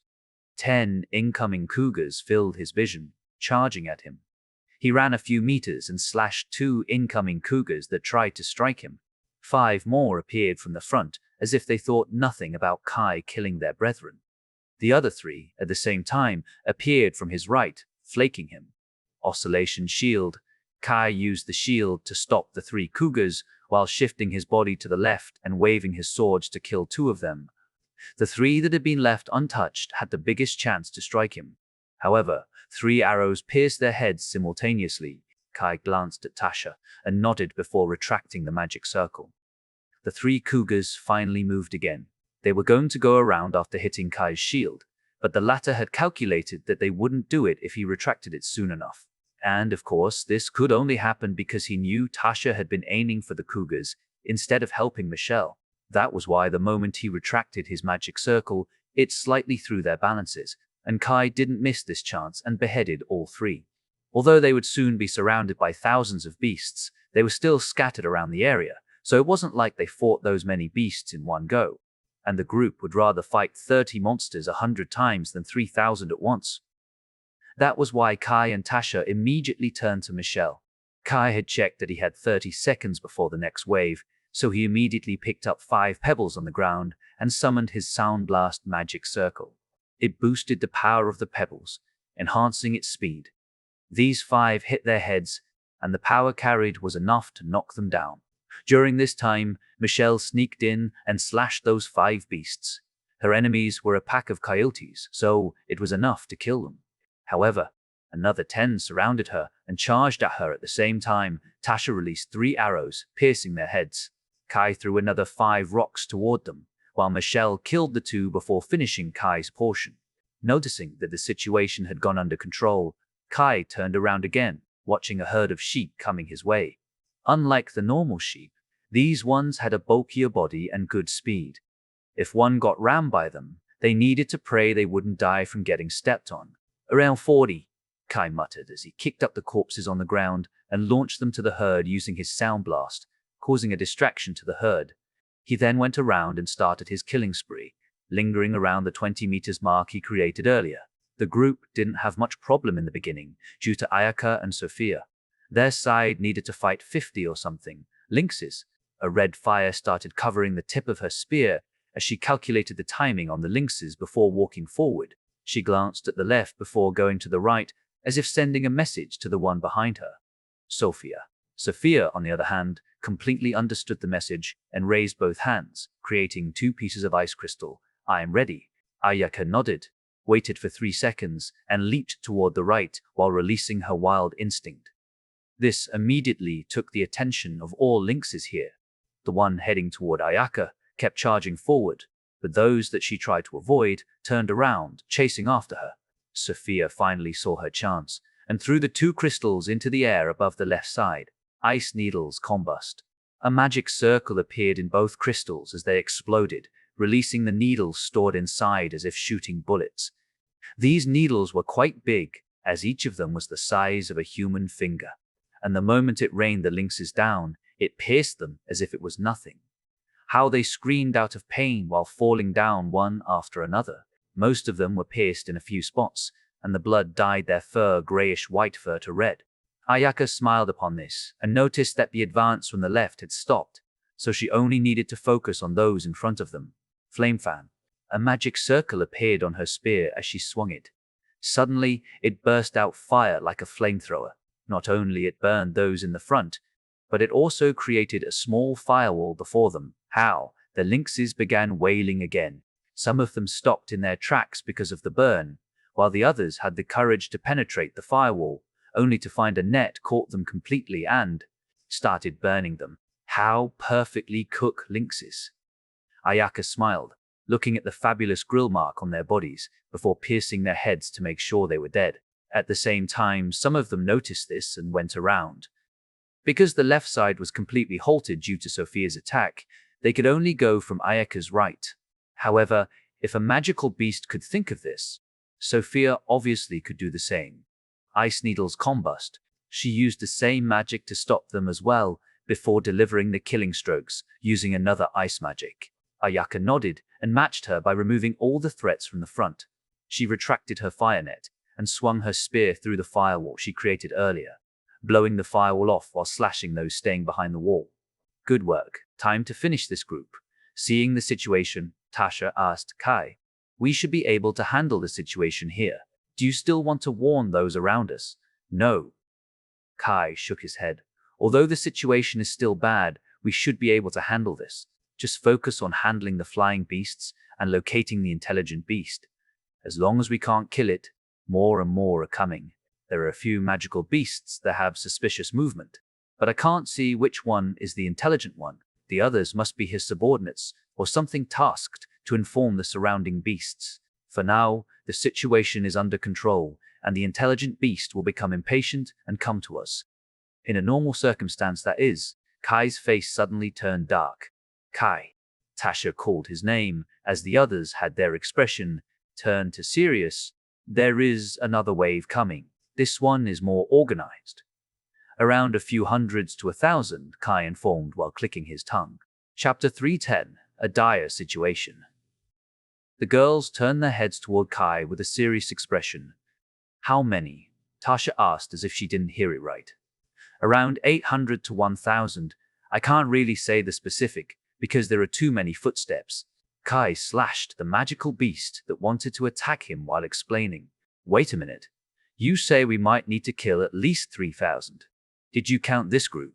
"Exactly so. I have scouted the surrounding areas, so the situation is not really bad. And calculating this group and one other group that have around 300 to 500, the others are small groups." Kai gave his confirmation. "That is quite a lot." "Wait, is that the reason for this formation?" Michelle suddenly realized something was wrong when Kai gave the specific instruction to everyone, along with how he positioned Ayaka. "Yeah. For now, the smaller one has yet to come here. And if my prediction is right, it will move soon, and the intelligent beast will make its appearance once more. Calculating the timing and such, Tasha will immediately stop the big group alone." "Can you do that?" Kai asked. "Good enough for me. But this will cost me quite a bit. You don't need to care about your magic power. Just leave it enough for us to teleport in case we need to run away. We will put the competition on hold tomorrow so everyone can relax and play around." "That is nice. I will handle them then." Tasha nodded before glancing at Ayaka. "I may need the explosion arrow soon. We will talk about it later." Ayaka nodded while staring at the incoming 70 magical beasts. "I need to handle these monsters first. Don't make me wait too long, okay?" Tasha smirked and released her arrows. "I will try." Seeing the two had started again, Kai started killing again. He had predicted that the big group would arrive in 20 minutes because they just entered his hearing range, which was 5 kilometers. On the other hand, there were a few magical beasts coming toward the small group. One of them must be the intelligent beast, but he didn't know which one. Hence, he stared at the incoming 20 magical beasts in front of him and started getting serious, knowing that the magical beasts would hit them continuously after this. This static condition lasted for 5 minutes before he suddenly heard that the magical beasts changed their direction. They originally would come from Ayaka's direction, but it changed to his location. "Ugh." Kai bit his lips as he shouted, "Guys, I have good news and bad news. Either news is bad." "Don't consider them good news in this situation," Tasha shouted. No, seriously. The good news is, I've located the intelligent beast." Kai corrected her. He noticed a sudden movement of magical beasts after a single magical beast came to their group, so it should be the intelligent beasts, not his subordinates, because they had been blended in. Oh. And the bad news. It's commanding the magical beasts directly, so I might need to make some adjustments to our position and plan. Tasha fell silent for a few seconds before saying, "Ayaka, give me a few branches filled with your magic bombs. Sophia, switch with me for a minute." Ayaka nodded, knowing they were in a dire situation. With the intelligent magical beast commanding them, they might get struck from a different location, so they didn't want to ruin this whole formation. The magic bomb could be considered Ayaka's way to prevent the formation from collapsing. Sure. Sophia nodded and clasped her hands. His exoskeleton already covered her whole body as she calculated the movement of magical beasts from her eyes alone and proceeded to kill them. On the other hand, Ayaka picked up a few good-looking branches and started using her magic bomb. She set up a day to lessen the magic consumption. Your arrows. Ayaka handed the branches to Tasha. 10 good explosives. Tasha nodded before pulling out a quiver filled with arrows. She never used this despite having one, because everything could be resolved within a few hours. She then put the branches on top of the arrows, before attaching them together with a string. I have picked up a few things earlier, and one of them is fiber from the tree in our surroundings. Its purpose is for these explosives, of course. I was worried a little because the magic bomb would be able to explode in your hand if you use your lightning arrow. Ayaka glanced at her, slightly surprised by the fiber. Do you think I am that crazy? Tasha laughed. I haven't used it again after noticing such a thing is possible. That's good then, she nodded. All right, time to make an adjustment. Kai took a deep breath and listened to the entire battlefield one more time. Sophia, you go between Ayaka and me after finishing the current battle and face 20 beasts alone. Ayaka will also take the 30 magical beasts coming to you next. Understood. He handed the incoming small group that suddenly changed course to Sophia, but it was at this moment he realized the group didn't stop there. It brought and swallowed one other group, creating a larger group, consisted of 50 or so beasts. Tasha, focus on helping Sophia right now. I will help Michelle. All right. Tasha released another shot before turning in Sophia's direction, finding a few shadows coming toward them. The moment he instructed them, he started shifting a little bit to Michelle and picked up a few pebbles along the way. Roar. A group of coyotes charged toward him, as if they were trying to prevent him from moving.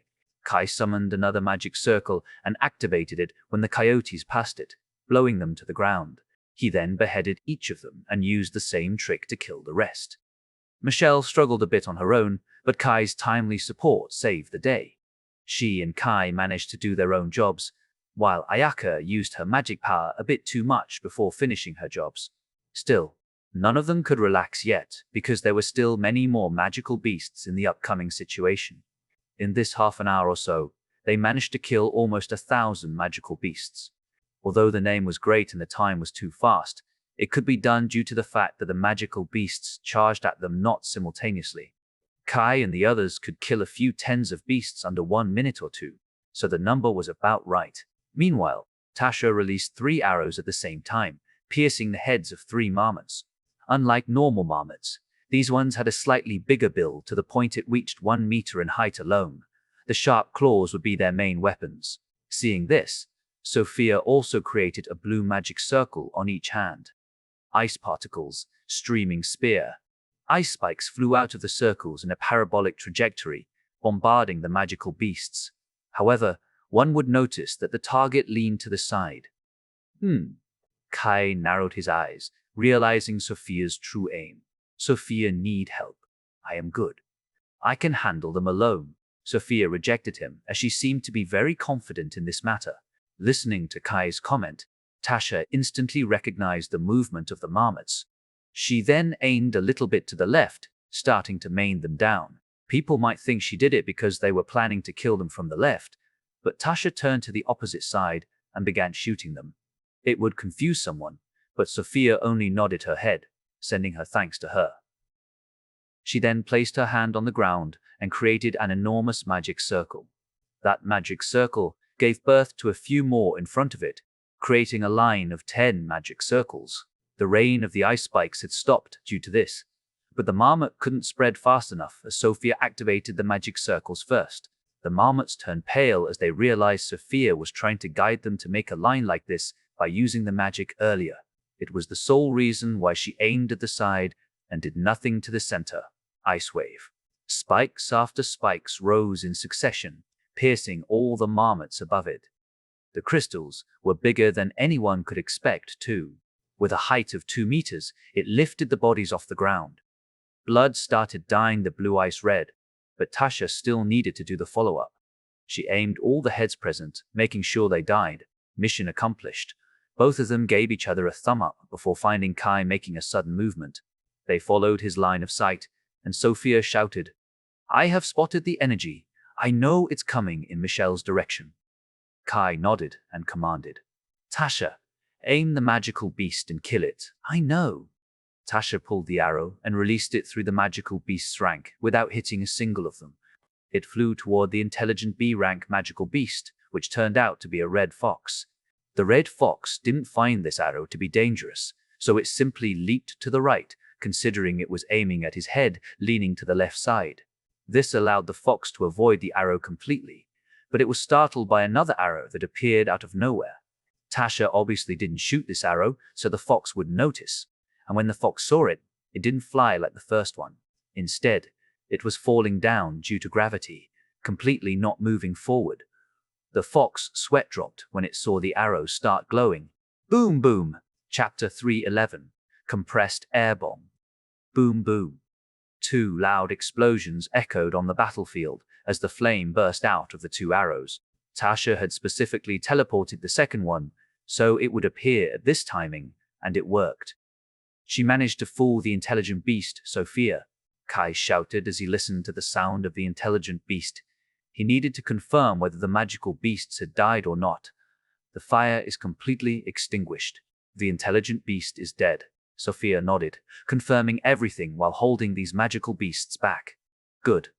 He also couldn't hear any sound from that spot, so he believed the beast had died. And since they had solved this matter, Kai could give another order to them. "This is my order. Tasha will go toward the left for 3 kilometers. There will be many magical beasts in your surroundings, but your main priority is to destroy the big group. You can do whatever you want as long as you kill the magical beasts. This will be a bit taxing for your body, but this is the only way. And one more person. Ayaka. You go to the right for about 2 kilometers and plant as many magic bombs as possible to obliterate or halt them. If possible, annihilate them. But if it's not, return here and we will solve the entire situation. Just make sure you don't start a huge fire, understood?" The two girls nodded before Tasha asked, "Want a ride?" "I would love to." Ayaka nodded. Tasha then teleported her to her position before disappearing from the battlefield to handle her target. "Sophia will take Ayaka's job for now. I will give another order in 10 minutes. We will handle all these monsters first. If you need help, slightly lean to the other person so they can help you." Roger, Michelle, and Sophia shouted as they took a deep breath. Sophia smirked and changed her style, mainly using her exoskeleton instead. Meanwhile, on Tasha's side, she had started sniping the beasts in her surroundings. Although the big group had yet to arrive, some smaller groups were still marching toward Kai and the others, so it was best to eliminate as many as possible, lifting the burden on their shoulders. At the same time, it would make her position a bit safer with fewer magical beasts loitering around. In another minute, she finally found a huge pack of bison. She couldn't even say it was a pack of bison anymore due to their number. However, a bigger one was among them, standing out as if he was telling others who's the king. This made Tasha's job easier, as she drew 3 explosive arrows and shot them toward the leader. Noticing this, the bison suddenly turned left, trying to hide the arrows. However, Tasha aimed a bit more spread, so it would hit them whether they turned left or right. Boom boom boom. The arrows exploded and hit the bison leader, but then she saw that it only burned one side of its body. Meanwhile, a few bison died due to the explosions, mostly those around the bison leader. It seemed they slightly jumped, shielding their king from the explosion.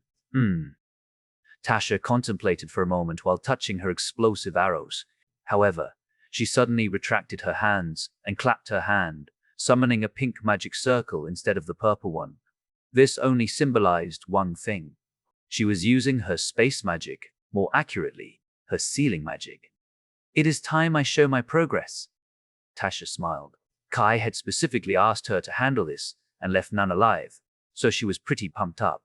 Spaceball. 5 pink spheres appeared above her heads, floating calmly despite the wind and other things. Open.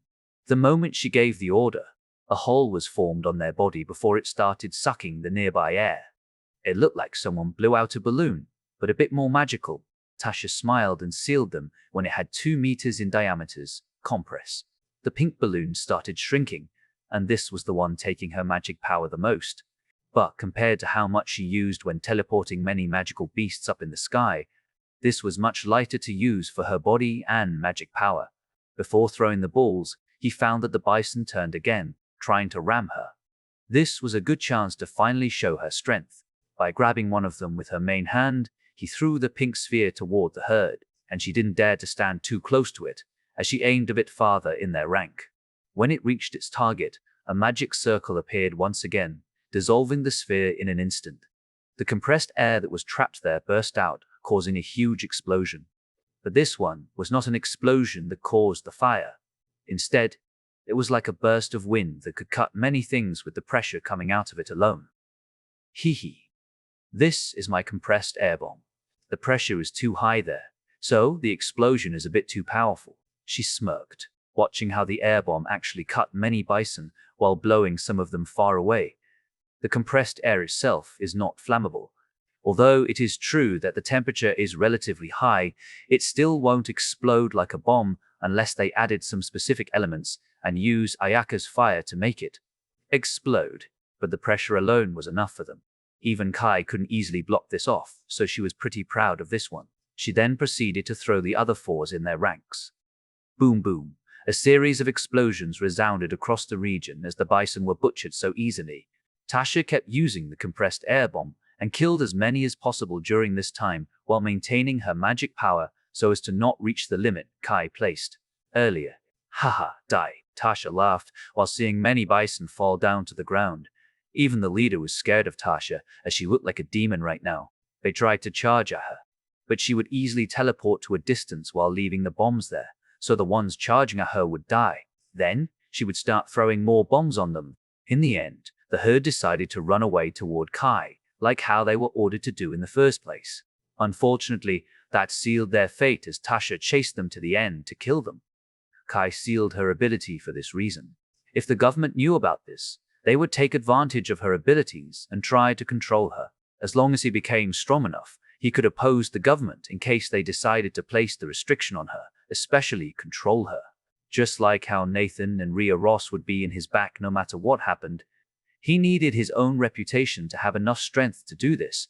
If they ended up getting expelled from the US base, Sophia would surely accept them with an open arm. Instead of controlling her, they might cooperate with her while placing some restrictions with the agreement of both parties. As for United Asia, he didn't care about that place anymore, except for Yajima Haruko. Although it was pretty childish of him to love someone he didn't even realize until now and only relied on the childhood memory, no one could read the human heart. They might find it ridiculous, but it was just him being him.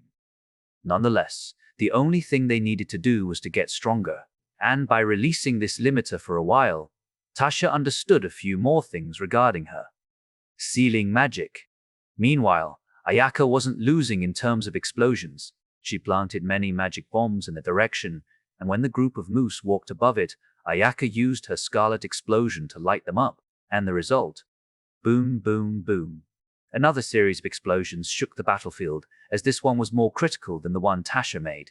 Still, the consumption was heavier than her, so it was to be expected. Ayaka then started killing the rest of the moose, like how Tasha chased her own targets. The situation for them on their sides was basically under control. Still, their targets were only 1,500 beasts. On the other hand, the main group was still under a heavy attack from more than 20,500 magical beasts. Sophia kept holding, albeit barely because she wasn't a real close combatant, so she slightly leaned to Kai's side and asked for his help. Noticing this, Kai shifted his position a bit.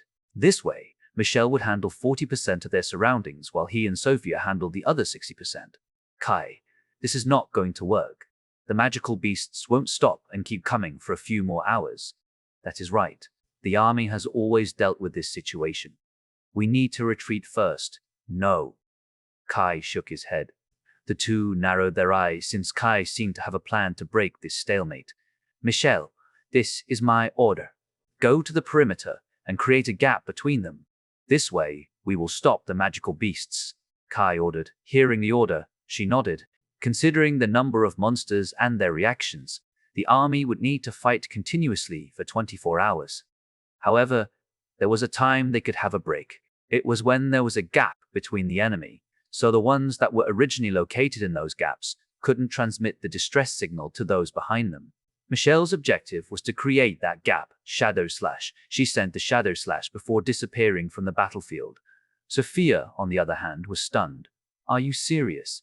Do you think we can handle them alone? Probably not. But that is only if we are alone. I will buy time for them. Kai smiled while jumping a few times as if he was stretching his body.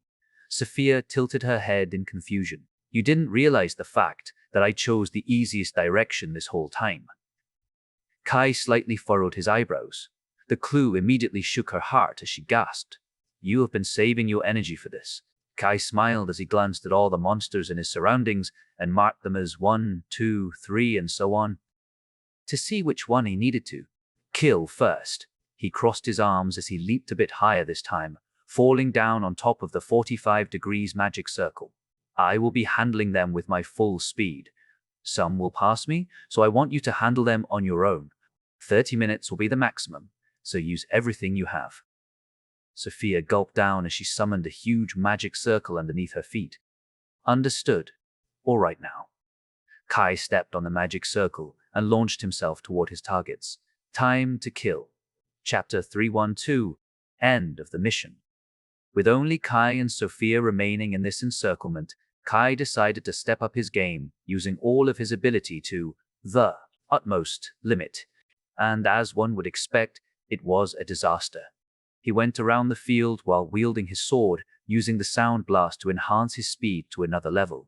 This way, the magical beasts lost their lives before reaching Sophia. Sophia also did everything she could to support Kai. She kept hitting all the magical beasts in the opposite direction while spinning in the clockwise direction. Seeing this, Kai decided to let it flow smoothly as he swept everything in the same direction. 5 minutes had passed, but Kai's stamina started decreasing due to the fact that he had never gone to this length. Kai panted while slashing a few magical beasts. You can rest for a minute, Sophia shouted. Considering Kai had killed more than 200 magical beasts in only 5 minutes alone, it was already too insane, especially since he killed them with his sword instead of magic. During this time, Ayaka and Tasha had been killing the two groups. Kai kept listening to their sound to know when he could stop, so Sophia's worry needed to be ignored. I can stop them for a moment, you know. Nope, it is not a good idea. They're going to spread around the area in that case. Sophia narrowed her eyes and recreated a scene where she used the technique she wanted to use earlier, and it would create a 50-50 chance for them to move, according to Kai's worst prediction. Although she had the confidence in controlling her power, Kai didn't want to take a risk, especially with their current predicament. I understand. We shouldn't endanger them, said Sophia. A little bit sad, Kai must place far more importance on the three girls than her. It can't be helped. Kai noticed her expression and comforted her. The reason why I don't want to take a risk is that they might incite more magical beasts in our surroundings. Seeing that he became more considerate, she couldn't help but smile. Thank you. It is fine. Kai fell silent.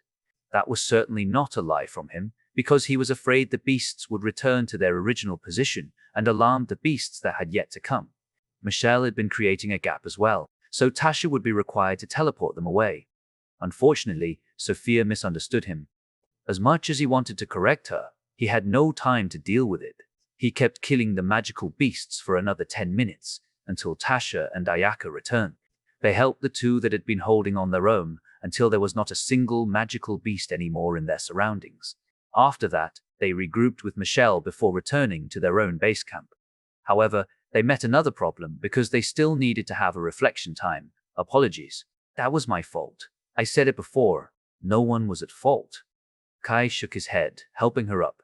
We have been relying on our ability this whole time, but we have forgotten the fact that our abilities are limited as well.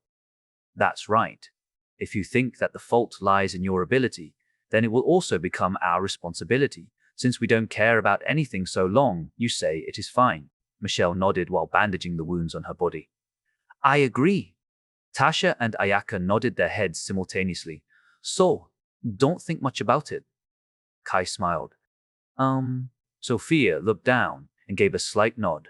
This might be her biggest mistake she had committed during her stay here, and the fact that Kai and the others forgave her just like that melted something in her heart. At the very least, in this group, she could treat them as comrades, while outside the group, she would consider them rivals. With Sophia finally starting opening up to them, the group spent the entire next day to recover their magic power. Unfortunately, they couldn't heal their wounds since Evan was away. The group then began their operation again the following day and racked up some kill counts, especially for these two people, Tasha and Ayaka. They were neck and neck for winning this competition. 8 days later, yes, I win. Tasha jumped and pumped her fist, couldn't contain her excitement. Ayaka pouted and sat on the ground, looking away. The difference between the two was only 30 points. This was certainly a small difference, since they had killed around a few thousand magical beasts. Hey hey. Tasha made a peace symbol with her right hand. Well, I feel bad right now. Kai glanced at Ayaka while scratching his head. Fair enough. After all, Ayaka is the only one that can compete with me during this mission. Tasha nodded. Since Tasha allows her to win the second place, how about you take her for dinner or something? It won't be a full day, but I am sure that is enough. Michelle offered a solution. That is a good idea. Kai nodded and asked Ayaka for that. If that is the case, how about having dinner at my house? My parents seem to want to see you again. They couldn't visit you earlier because they were too busy with the house, company, and other things, Ayaka asked. Is that so? Yeah. They also have information regarding United Asia that they want to share with you. Ayaka nodded. But since they have been ignoring that, I think it is not that big. Oi, don't set up a flag, will you? Kai let out a long sigh. I did not, Ayaka pouted. Anyway, I will visit your house at a later date. It's been a while since I visited both uncle and auntie, so I will surely have time for them. Kai nodded. They were his future in-law, so it would be best to meet them again before it became too late. Ayaka nodded. All right, I will tell them about it, sure. Kai then turned around, facing Tasha with a calm face. He clapped his hand and walked toward her. So, what does the winner want for the reward? I want you to spend time with mom and dad. We usually spent our summer vacation on a family trip, right? We have been too focused on ourselves and neglecting them this whole time. So I want to use this for a family trip. Tasha gently smiled. Kai was shaken when he heard her request. This to think it's been this way. I am sorry, but girls, I will extend it for 3 days. Kai looked at Michelle, Ayaka, and Sophia. When the parents came into the picture, none of the girls raised an objection. No, they even thought 3 days were not enough and suggested to take a longer one. After all, they knew he loved them to the point he would sacrifice everything for them. However, Kai only received the thought and rejected the idea. He thanked the girls and decided to close the mission, going back with the truck to report their status. As soon as Brad received the report, he stared at the file in disbelief. To think a mere 5-people group could finish this mission in 2 weeks. This completely baffled him. However, the group from the headquarters had nothing to say about this, so they must have really completed the mission without cheating. As for how they could do that, the key must lie in Kai's leadership. Even he had learned about Kai's reputation in the base, so he could somehow imagine him commanding the group to move according to his plan. In the end, he admitted defeat and let out a long sigh. He still put a stern face when he met him, since he didn't want Kai to be too proud of his achievement, lest he would make a mistake. But his tone had mellowed a bit. Suppose he could maintain that when he met his son, Brian would probably feel overjoyed. Unfortunately to them, he just couldn't do it. After submitting the mission, he returned to their home. The first thing Kai did was asking his parents to have a family vacation. They never had one, even though they started living here a year ago. Usually they would go somewhere during the summer vacation, but Kai and Tasha were too busy to improve, so they wanted to redeem themselves by asking them to enjoy family time in Miami. Their parents felt gratified and had no heart to reject them despite knowing how hard their lives had been going in school. These two were their greatest children. In fact, their mother had already approved their relationship not long after settling down here, only their father had been adamant about it up until now. Seeing this, Tasha finally passed the last hurdle. She locked herself up in her own room, unable to contain her excitement. and the proof was there when everyone saw her having a black bag under her eyes. They only laughed it off while the father realized how his feelings had been stressing her. He decided to pull a little trick this time to make it up by asking them to be the event organizer. Kai and Tasha approved that and sent the money to him, saying they didn't need to care about the amount they needed to pay for this vacation. It seemed Ria Ross had been pulling the string in this matter too, because they got a special discount. Kai gave his thanks later, but more importantly, the family trip had been scheduled. It was going to be 3 days before the weather started getting too cold. The next day, they met in school and headed to their usual room, but Kai suddenly felt something was wrong. When he pushed the door, 3 gunshots were heard. Bang, bang, bang. Chapter 313. Information. Bang, bang, bang. Everyone thought it was a terrorist shooting at them, but the reality was different. On the other side of the door in their left echoed a series of gunshots. Tasha narrowed her eyes and tugged Kai's hand. Kai nodded and pushed the door open without any change of expression, finding Evan inside. It seems you all have finally returned from your mission. Evan waved his hand and put the gun down. Kai almost jumped out if he pointed the gun at them. Although he doubted Evan would shoot them, it was for safety reasons. What are you doing? Kai asked while glancing at the gun. I am training to use guns. At the very least, I will be able to participate in a fight actively instead of watching from the sideline. Evan smiled. But aren't your magic? Kai furrowed his eyebrows. According to Evan, he had tested it before, and every time he incorporated magic into his bullet, the water would just heal the wound it just made, so he couldn't understand why Evan suddenly wanted to do that. I am not going to use my magic. Instead, I will properly use magic bullets.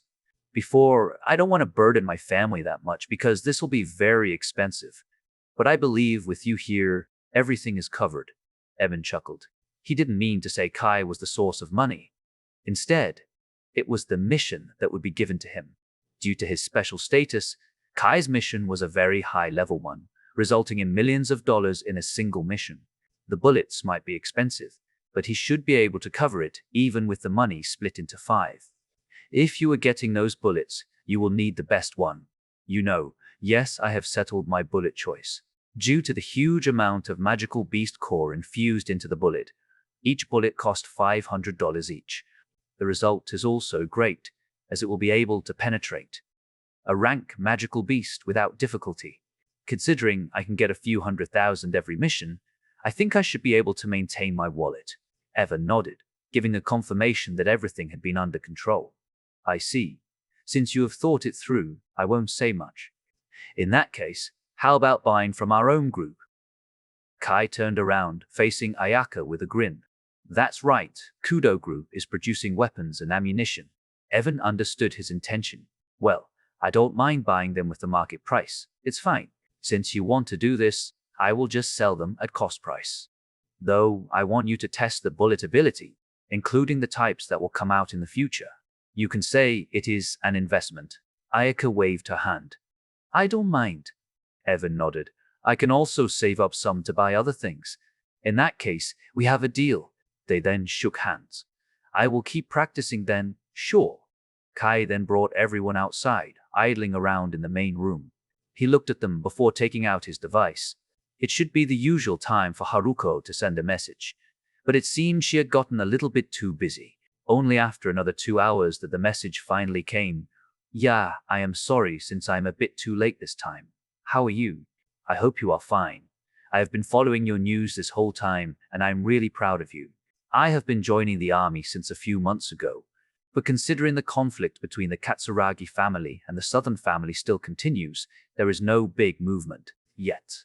And I also apologize since I can't really give you any information about their war, because I am in Korea right now, fighting to raise my ranks just like you. Well, I am training my squad to have the ability to help you in case you are returning here to solve all the grudges and gratitude you have here. Anyway, I believe we will have a big movement after winter because the conflict will slowly be lessened and turned into a cold war instead. During this time, I can't do anything because they are going to protect everything about their information, and the moment I dig it up, they will catch me. Hence, I am biding my time to build a personal unit to handle that situation, allowing me to help you in the future. And don't worry about me. Tell Tasha and the others to keep getting stronger, because I might overtake them. Last but not least, there is a rumor that Ayaka's grandfather is still alive. I believe it is coming from the southern family side, but I think this is credible. Considering the power of Kudo's group in Tokyo, there were many families that wanted their power. However, they were too strong, considering they were once a #1 weapon producer in the base. I think they never wanted to extinguish the entire Kudo family, because it is one of the chess pieces that can take down the tyrant of the south. If my speculation is correct, then they are keeping Ayaka's grandfather as a weapon when the Kudo family enters United Asia again. And when you began showing your prestige in US base, they started to place more importance into it. This is still a rumor though, so don't expect much. I will try to confirm the information. Talking about rumors, there is another rumor that the Katsuragi family has absorbed every family in the north of United Asia and started expanding toward the south. In other words, they may take over Awamori, Akita, and Iwate soon. But this is also just a rumor. I need to find whether it is true or not. After all, if it were true, the southern family wouldn't be able to stay still any longer. In any case, this is all I have to say. I wish you luck. See you later.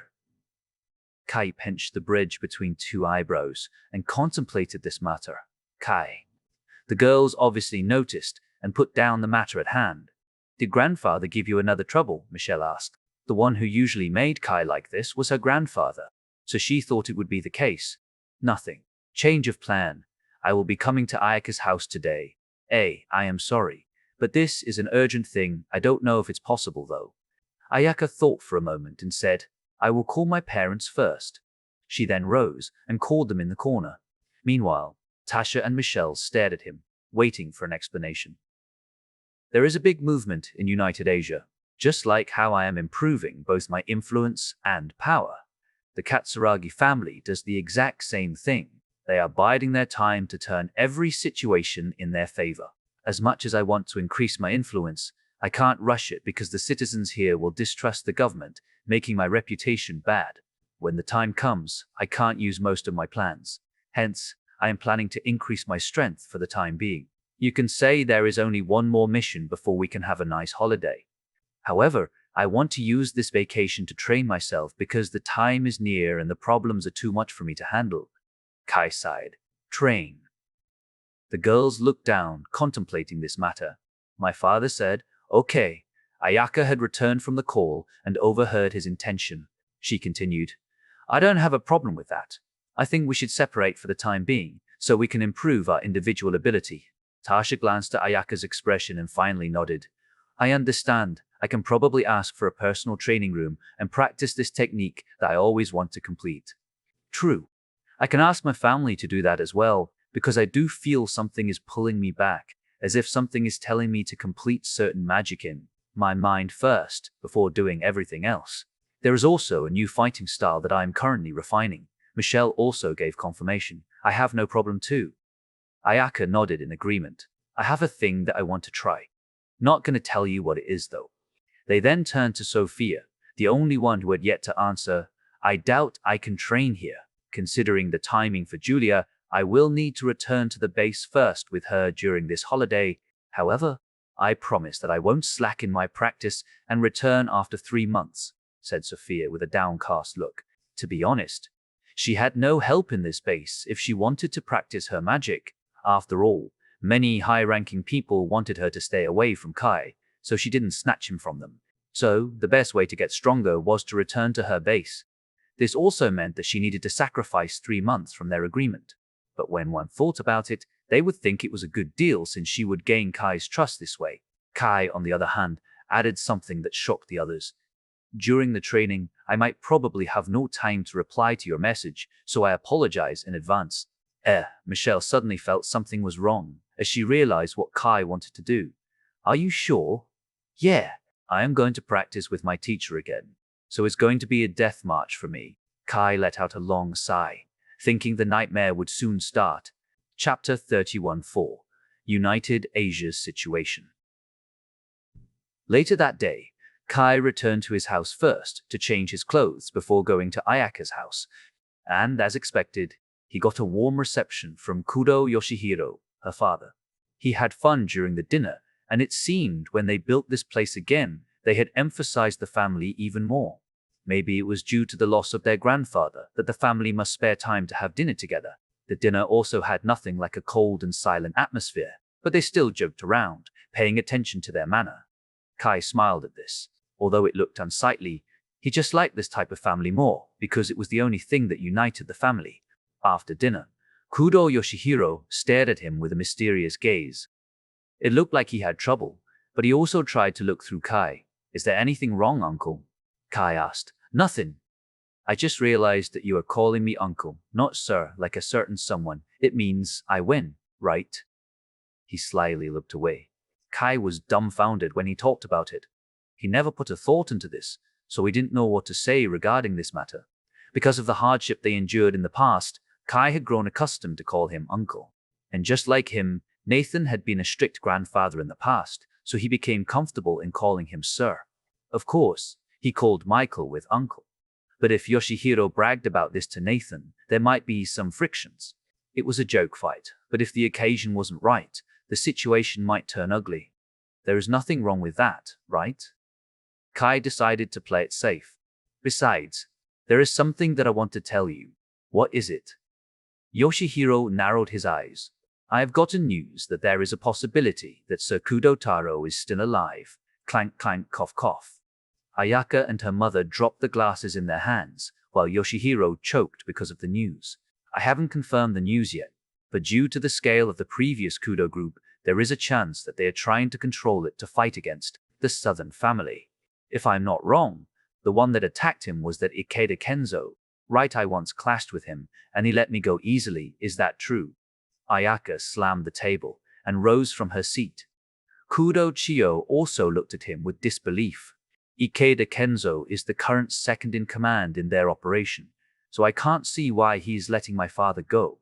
I mean, I am happy that my father is still alive, but why?" Kudo Yoshihiro stuttered. He could give a better response to this, but his mind became a mess. "I am not sure about that. There is a chance that he is staying inside the Ikeda family. If that is the case, his current treatment shouldn't be too bad, and we will be able to rescue him easier in the future. If he is in the Katsuragi family, we need to rescue him first before solving that family. Either way, I can't do anything until I graduate." Kai let out a long sigh. Kudo Yoshihiro felt bad and moved at the same time. Kai's consideration and help would be much appreciated, but he also didn't know whether he was qualified to receive his help. Since the past, he had been burdening him with many problems, to the point he almost died. He never expected that the guy in front of him that once he looked down actually became the national boyfriend. Well, it was only a rumor inside the base, saying that Kai's prestige and skills were enough to shake any family. It wasn't exaggerating because Kai had the help of the entire base itself and the president. The president already ordered that whoever touched him would be chased by the entire base, and even a position such as minister wouldn't be enough to escape from this. Yoshihiro stared at Kai for a minute before nodding his head. "Thank you for everything you have done for us." "It's nothing." Kai waved his hand, as if it was not a big deal. "Since you have brought good news for us, I shall share all the information I have got from our spies that have been staying there this whole time." He took a deep breath and began his explanation.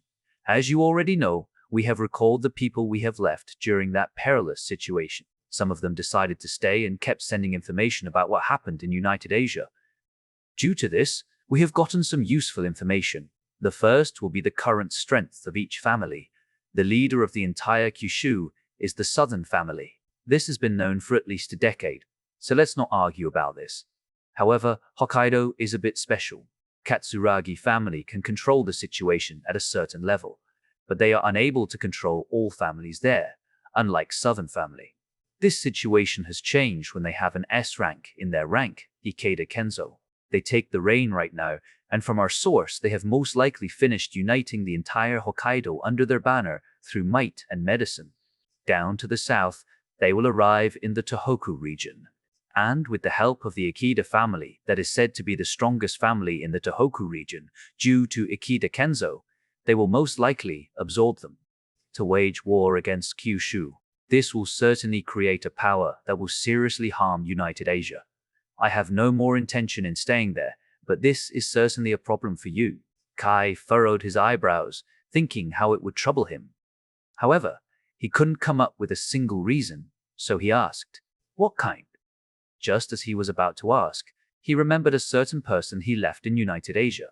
Yoshihiro looked at his shocked face and let out a long sigh. "It seems you have realized." "That's right. After conquering Tohoku, the Katsuragi family will surely move again, absorbing either Kanto or Hokuriku region. Both are quite small in terms of area, but Kanto has a big population there. If I am the Katsuragi family, I will certainly absorb the Kanto region first. And there is this little prefecture called Gunma. It's in the middle of 3 regions. In other words, it's the heart of the region. If I have settled down in Fukushima of Tohoku, I will surely go to Gunma, since it will be closer to everywhere. I can go to Niigata, Tochigi, Saitama, and so on. I am sure you already know this. Yeah, the strongest family in Gunma is none other than the Yajima family. That's why the moment they conquer Tohoku, the Yajima family will be in imminent danger. If they are able to sniff about your relationship with Yajima Haruko, I'm afraid she will." Bankai slammed the table and gritted his teeth. "Are you crazy?" This sentence was not directed to Yoshihiro. Instead, Kai was angry toward the Katsuragi family. He had underestimated their ambition. Originally, they planned to handle the southern family first, but because you destroyed their plan, they changed their strategy and conquered other places first. If they managed to do that, they would surely replace the government. And with the strength of 7 regions, the southern family won't stand a chance. Of course, the southern family is trying their best to persuade those in Chugoku and Shikoku regions upward their territory, but it's not as good as Katsuragi family. After all, they are considered a mafia in that place. And unlike the Katsuragi family, they have no extraordinary features such as medicine, weapons, and other things. They are known only for their strength. This is why the 2 regions distrust the southern family, playing hard to get. If the southern family uses force to control them, they will only be seen as tyrants, and sooner or later, they will be betrayed. In a war like this, getting stabbed from the back is the last thing you want to do. Hence, the Katsuragi family is going to win this long battle. Yoshihiro finished with a sigh. The matter was too complicated. Kai closed his eyes and calmed down. He glanced at Ayaka, who was smiling at him, as if telling him that she would be on his side even if he wanted to join the war. Because of that, he tried to look for a bigger picture and asked, "Suppose the plan continues smoothly, how long will the Katsuragi family need to conquer Tohoku?" 2 years. That is how massive Ikeda Kenzo's influence is in that region. I don't really care about United Asia, but it's different if they are aiming at the Yajima family. And when the war breaks out, there is a chance that the protectors appear to create more chaos. United Asia is the one handling entire Asia, so losing them is a great loss for us. Hence, I plan to stop the war while fulfilling my revenge. In that case, we are happy to cooperate. Yoshihiro nodded. For now, I need more information about them, and before graduating, I will become a few stars general. Using that, I will conclude this matter. Kai nodded. Of course, I will also try to rescue Sir Kudo Taro if the rumor about him is still alive is true. I understand. I will ask my teams to keep investigating the matter. Thanks. Kai nodded, thought for a moment, and decided to leave after that. Ayaka didn't stop him. Because she knew Kai had so many things to think about right now, she simply messaged him after he returned. Chapter 315, Evan's Request. The next day, Kai brought his family to Miami. Using the special service that Nathan and Ria gave for his effort in every mission, he and his family deserved that much. His parents were obviously overwhelmed by the service because they could enter the first beach opened in the world after the apocalypse. And the service provided by the government was everything but ordinary. Staying at the finest hotel and the top floor to boot, getting all services the hotel and the beach management provided, and many things else. The only instruction from the government was to make sure the family had an enjoyable vacation. It started getting chilly, so they didn't go to the beach that much.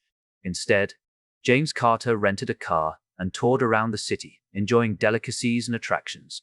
The family trip lasted for 3 days before returning to their home. Kai always smiled when he saw his parents laughing or smiling. Everything was worth it. As soon as he returned home, he found Evan had messaged himself. "Can you call me when you have returned?" He read the message and immediately called him. "Hello, Captain. Yep, you need something from me. One thing." "Oh, what is it?" Kai thought for a moment as an idea flashed in his mind. "Do you want to quit the group?" "What did you think to even reach that conclusion?" "Nothing. It's just you seem to be a bit different when you return from your mission, so I thought something must have happened in that mission. But considering there is no injury or whatsoever, I guess you may want to switch teams." "Nope. You can't be more wrong than that, Captain. I have owed you many things since the first time I joined the group. Nonetheless, I want to inform you that I will always be with this group until graduation. As for after that, I am not entirely sure, considering I am someone who can heal. My power might be needed somewhere else." "I understand." Kai nodded. "So, what do you want to talk about? Can we meet up? Sure, when and where? How about today? I will let you decide the place." "Sure enough, I have just come back, so only you have school today.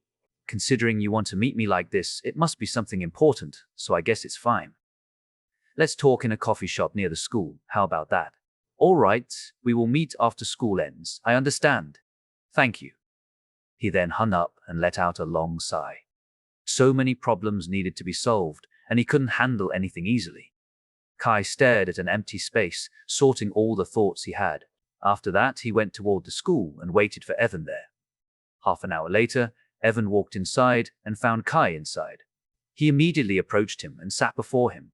When he saw the half-empty cup, he apologized. "Sorry for making you wait." "Nah, it's fine. I am sorting my thoughts this whole time, so it doesn't feel like I've been waiting for long." Kai waved his hand as if it was not a big problem. "So, what do you want to talk about?" "Actually, I want to discuss our next mission." "Next mission? It's going to be a month away, you know." "I know. Because of that, I need to inform you first." Kai frowned and realized it must be something that would take a long time to process, so he nodded. "Tell me." "Sure." Evan hesitated for a second before saying, "Actually, I want to request to participate in the next mission." "Ah?" Kai tilted his head in confusion. "Isn't that given?" "No, what I mean, the mission is only for two of us." Evan dropped the bomb, shocking Kai. He fell silent for a minute and asked, "Why?" "As you know, I have started practicing my shooting skill. I am planning to polish it even further on the battlefield, However, you won't have that chance if others are participating," Kai continued Evan's sentence. "As much as I don't want to say it, then yes." He nodded. "And I want to show you my progress, so you can see whether it's all right to let me wield a gun or not. After all, we are going together for another year. If you tell me it's going to be a mess, it's better to seal it and only use it when I have come to the army. If it's otherwise, I can start using it to support the team. My position won't be the furthest one again. Instead, I will be moving along with Sophia to support you. That's why I would like you to see it beforehand." Evan looked down. The main reason for this was that he didn't want the girls to get involved. Remembering the last mission, he realized how much he improved his strength when he was alone with Isabel. The dangerous situation from back then was a reminder to him as well, so he asked Kai instead of Isabel. Kai pinched the bridge of his nose, looking troubled. Asking Isabel might be the best way for this, but she is from another group. Michelle and the others can't do missions as well if I agree to your terms. On the contrary, I can give them precious time to catch up with whatever they are working on. The advantages and disadvantages for this are equal, so I can't really decide. And since you asked me personally, it means you don't want to involve the girls in this situation. I can understand that, but I really need to think about this. In fact, I need to discuss this with my teacher, because she is the one giving me the mission. Her original plan would be calculating the strength of our six, so it will be very different if we are going without the girls. Kai thought for a moment and asked, "Do you mind if I ask my teacher first?" "Then," Evan widened his eyes as his expression brightened, "Yeah, personally, I agree with your request. I would like to see your potential in a fight, and there might be a huge leap in our combat prowess as a team. Sacrificing this month's mission is just a small price to pay. I will tell the girls about this, but I need to get confirmation from my teacher first." "I understand." Evan repeatedly nodded, staring at Kai with a happy expression. Kai smiled and called his teacher, "Yo, You are calling me. Such a rare occasion. So, what do you want? If you want the medicine for pregnancy, I haven't made it yet since you say you want to graduate first. I am working on your new sword right now. I even halt the progress for the medicine to stop your berserk state when activating your blood. No. There is an issue I want to address. Sure. Just tell me, who do you want to beat up? Do you want me to become a violent person? Gahaha. Don't mind me then. So, what is your problem? My next mission, I want to participate with only me and Evan. Ho.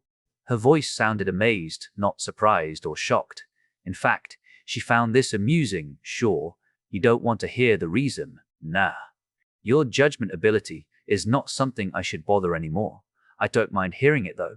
Well, it's for Evan's improvement as an attack magician. All right. I understand that. Well, I will approve it.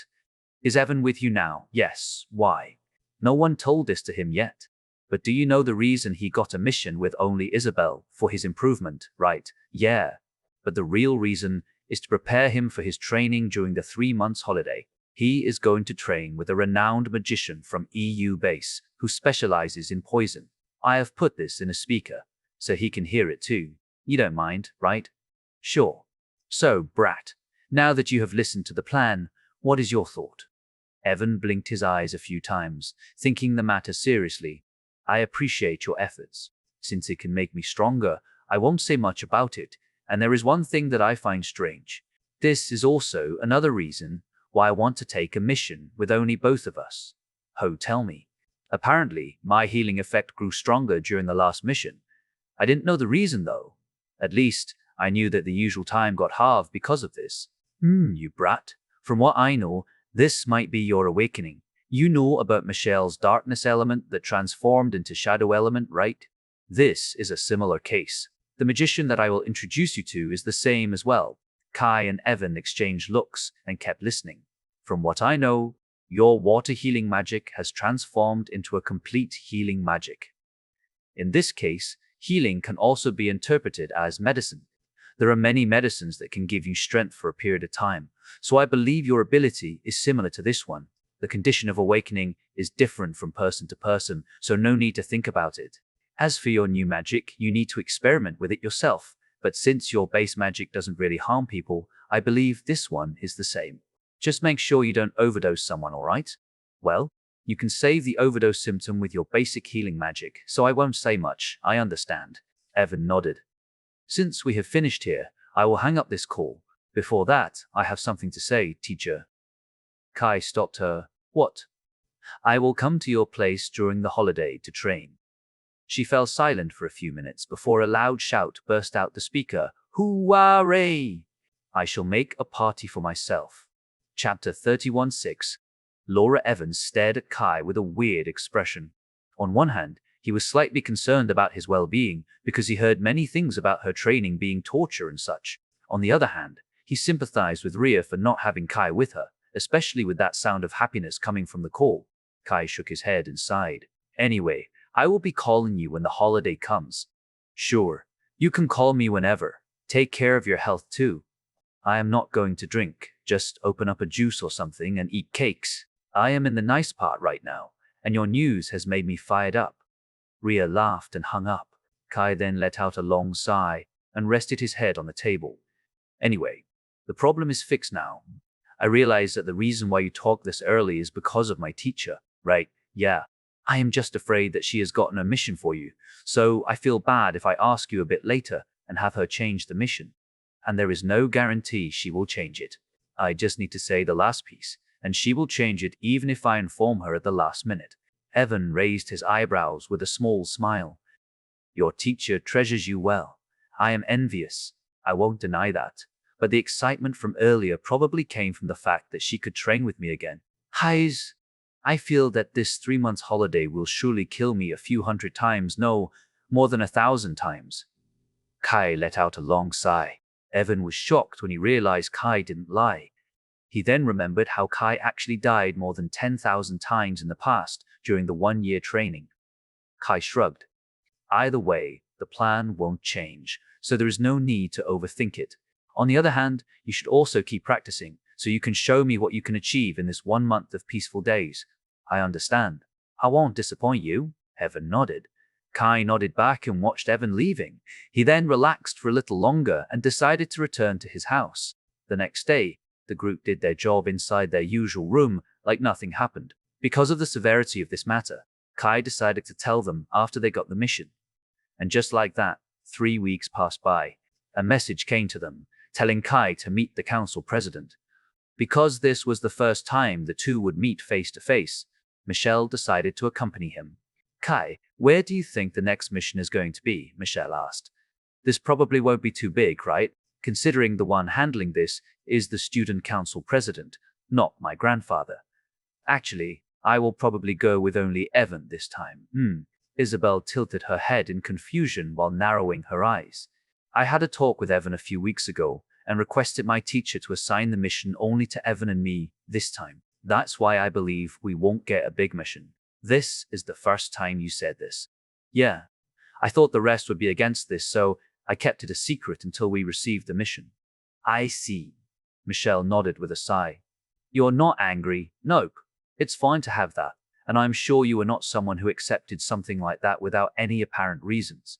Although it's true that I want to show you my new fighting style, I will refrain myself after the 3 months training. At that time, you might lose against me, you know. Kai smiled. I am looking forward to it. The others also have started their training and achieved something from that. Now, I am wondering if the boys are fighting the girls in our group who will win. Michelle grinned as if she was trying to taunt him. That is a good idea.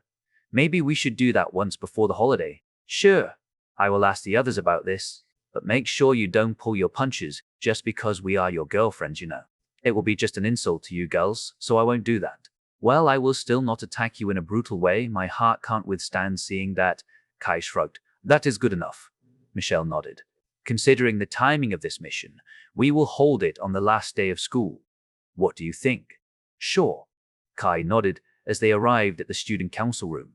He knocked on the door a few times until there was a response coming from the inside, telling them to come in. He then pushed the door as both entered the room, finding a woman sitting in the president's seat. She had light blue hair reaching her waist and sharp blue eyes. Next to her stood a woman that seemed to have just served the piping hot tea for the president. Greetings. This is our first meeting, I guess. The woman smiled and stretched her hand, as if asking Kai to take a seat. Indeed. Kai nodded. Still, I have heard of your reputation in school. So nice to meet you, President Laura. Yeah. I have gotten the instruction from my grandfather, so I won't do anything against you. I think I need to tell you this first. She sighed. Haha, I just don't want an extra problem. As long as I don't have any problem coming from school, I think I can lead a laid-back school life. A laid-back school life. I can relate since you have missions far more dangerous than any of us. That's also the reason I want to contact you.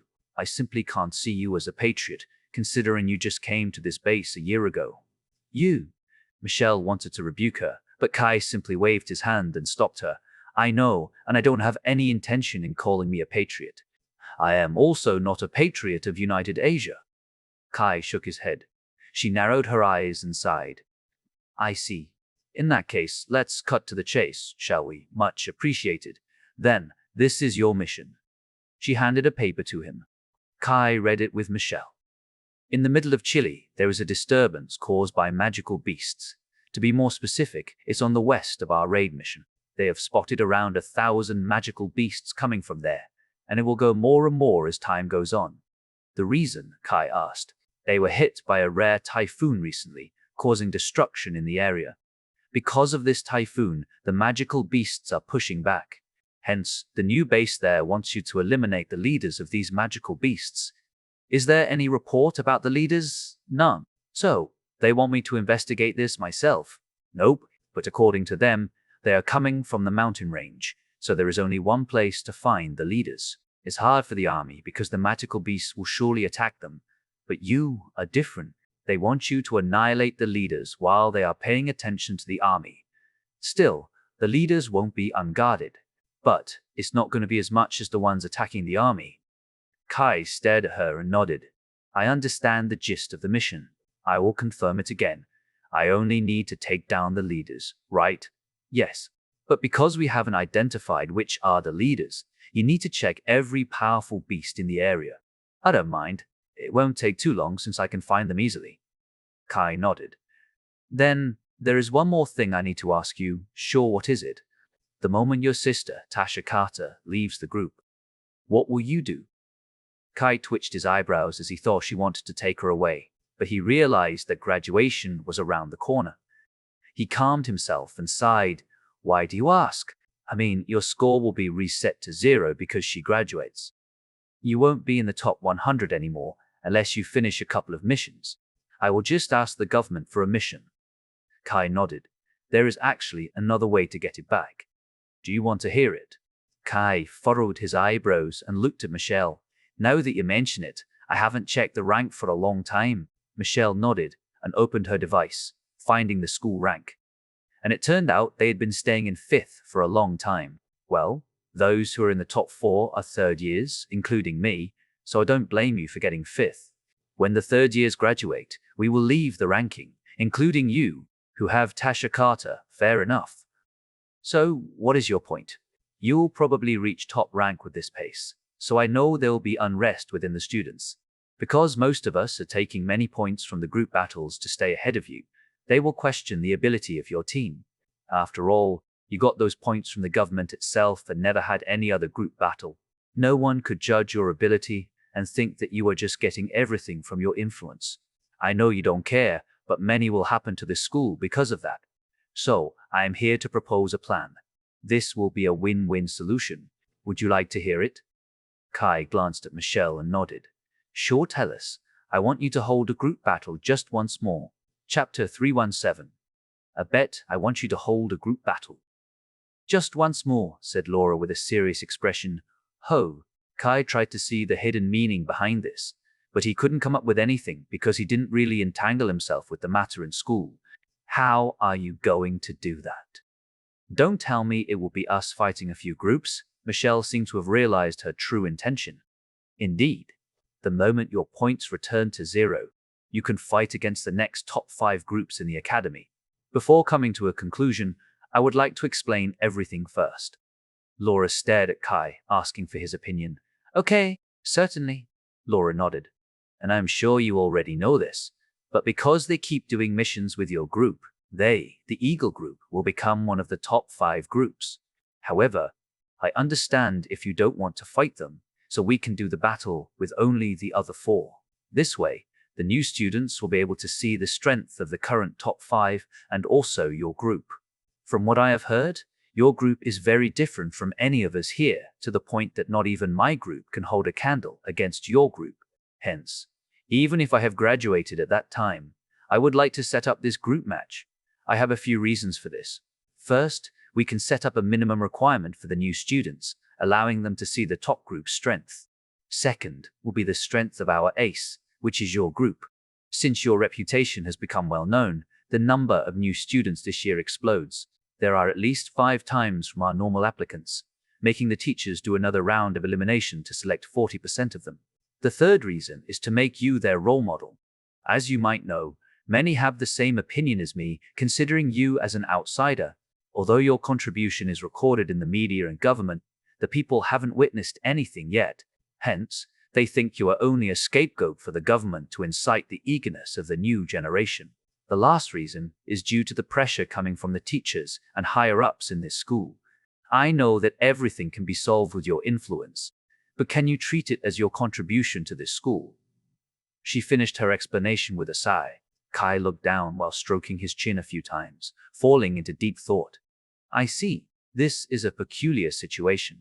First of all, you want me to win against 4 top groups while showing my skills.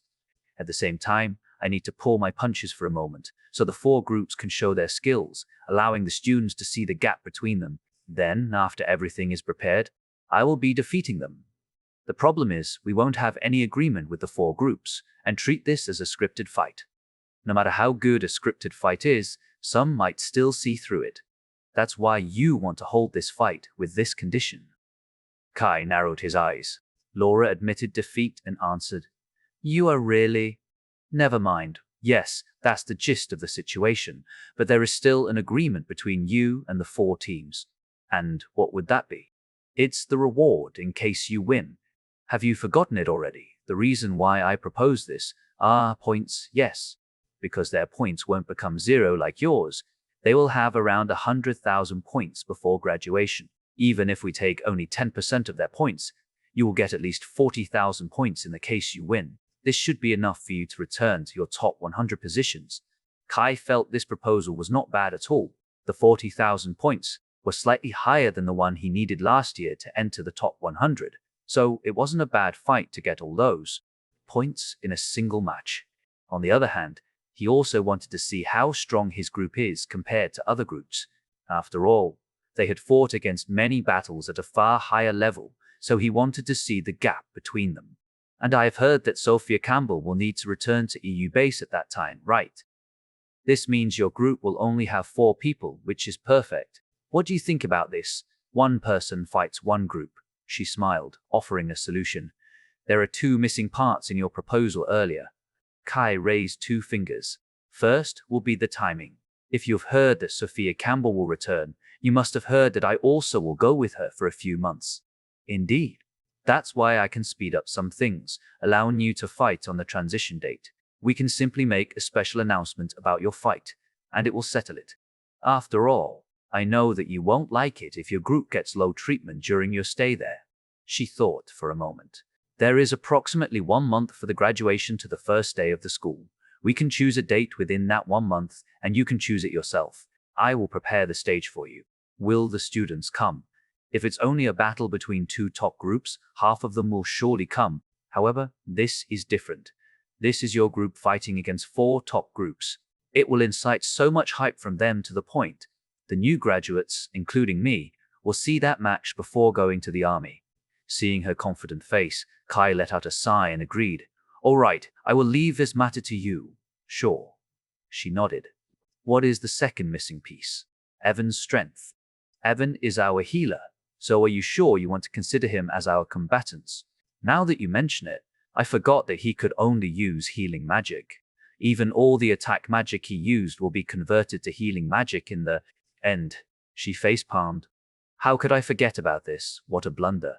Well, there are 2 solutions. First, Evan and I will fight together. This way, it can still be counted as 2 people fighting 2 groups. Kai smiled.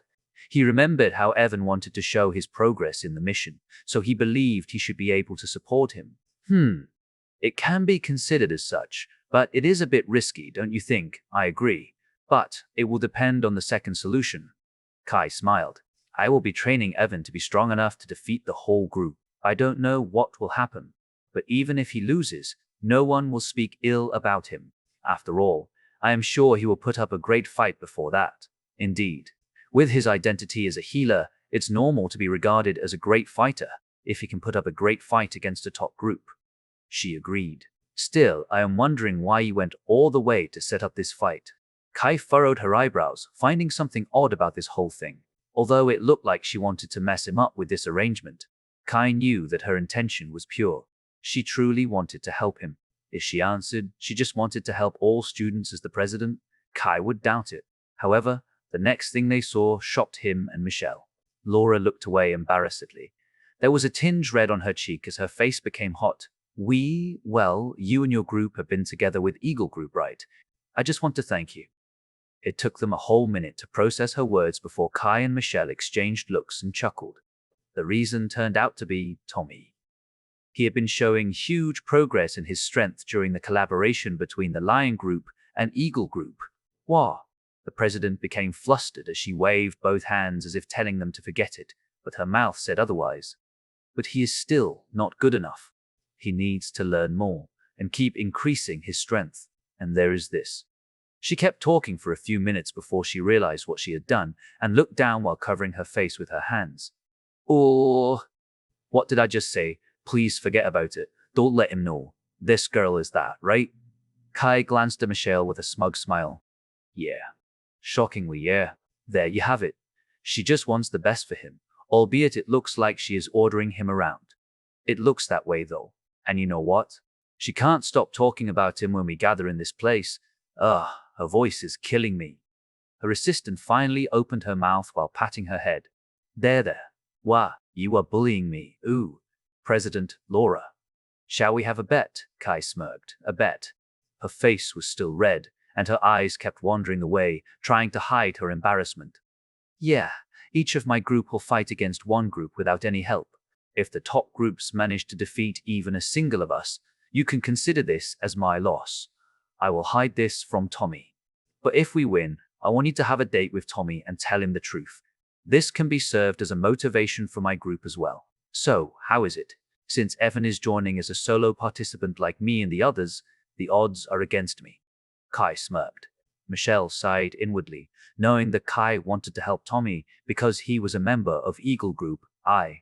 Laura didn't know whether she should accept it or not, but considering he might tell Tommy the truth, she nodded while pouting. I agree. Chapter 318. Talk good. Kai nodded before handing the paper to Michelle. We will talk about the details at a later date. Is that all right with you? Yeah. I need your confirmation first before planning everything, and now that I have received it, I will begin. It will take a few months, but it will surely finish in April or May. We will talk again at that time. She nodded in agreement, but she still had a hard time hiding her embarrassment. All right. I will leave this matter in your hand. Kai nodded. What are you going to do with the other 4 teams? Will you inform them about this? Or have you informed them? I haven't told them anything about this because they will surely get angry. Sure enough, to challenge my group alone is a kind of looking down on them. But don't worry, I will persuade them after at least half of my plan has taken place in this. You don't need to worry about it because I will make sure they use their full strength to fight you by that time. Kai nodded and thought for a moment. I will also handle anything from my side. Sure. Kai and Michelle then left the room, returning to their loved room. As soon as they entered, the thought about telling them immediately vanished from his mind. First, he thought it would be better to tell Tasha a bit later because he accepted this was due to her graduation. Sophia also had the same reason, as she would leave the group at that time. So this battle didn't really concern her. He could tell Evan while doing the mission in Michelle's hand right now, so that left Ayaka. Since it was only one person, Kai glanced at Michelle, signaling something. Sensing his gaze, she nodded as if she understood the meaning. He had told her about it while walking back, so she would be the one to inform Ayaka when Kai left for a mission with Evan. Anyway, this is the mission. Isabel handed the mission paper to Evan. Prepare yourself to meet the expectations placed on your shoulders. I will do my best. Evan nodded and read the mission. After that, Kai picked up the research paper he read earlier, albeit everyone except Kai had their own research paper because they would use the meaningful holiday to increase their strength. None of them wanted to let others stay ahead. Kai nodded and continued his job until Evan asked him, "When are we going?" "It will be in 3 days. It will take a few days in normal circumstances, so I don't want our schedule to be packed up. Meanwhile, we will also hold a battle among ourselves. It will be me versus you guys on the last day before the holiday." I see, Evan nodded and asked, "What is the plan?" "I won't think about a complicated one. We will simply swipe them up from one area to another while finding the leaders. It will take a bit longer, but I am sure you will gain a lot during this time." "Thank you." Evan smiled and agreed to the arrangement. Although it was his selfish wish to do the mission with only the 2 of them, Kai still thought the best. "I am going to be harsh on you during this mission, okay?" "Sure, I will be sure to keep up with you." "That's good then. We shall leave in 2 days and stay a night in the current base to observe the situation. We will start our mission on the 3rd day. Oh, Evan was surprised as to why he made this arrangement. Usually Kai would surely leave at the last minute or the exact same date, so they didn't need to wait that long. But it seemed he had another reason for doing so. Nonetheless, Evan had no reason to reject it. All right then, the day passed just like that. The following day had no difference except for Evan and Kai discussing the details of their plans and the preparations. As for the 4 ladies, they had their own talks during this time. And finally, the day had come. Kai met Evan in front of the school, heading toward the newest military base, built in Argentina. So, this is what it looks like when the base is in the middle of construction, Evan muttered while looking at the window. They were flying above them right now, giving a nice view of the beast from the air. "Yeah, we couldn't cross Chile this time because it will be dangerous, so I couldn't scout the magical beasts from the air." That's why I will get some information from the base first. Is that why you want to come earlier? It is one of the reasons. The other reason is to use the time to listen to everyone's conversation. With a scale of mission this big, I believe the other soldiers will know it as well. I can gather a few interesting information with the rumors that are spreading among the soldiers. Kai smirked. Now I understand. Evan nodded. By the way, what do you think about this base, Kai? Kai observed the base for a moment and said, it's going to be difficult to fight a large battle using this base. But it will be a different case if the constructions have finished. Evan fell silent, as though Kai just answered something that was completely different than his expectation. He looked at many construction workers and their equipment. The process itself was indeed fast, considering they used around 1,000 construction workers to finish this job.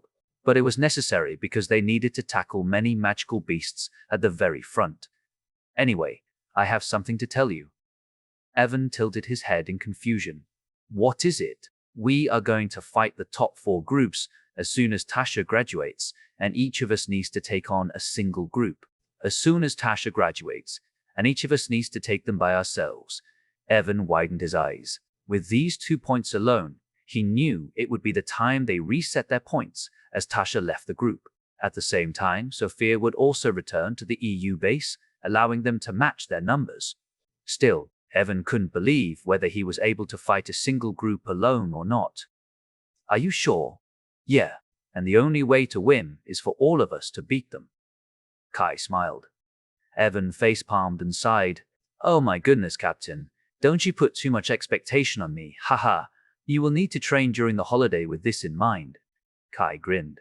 For the time being, there is a big advantage you have right now. What would that be? Evan furrowed his eyebrows. It's your new healing magic. What else? He just researched his new magic and learned that it had a second ability. Other than healing people, he could enhance people's abilities this time and boost their metabolism.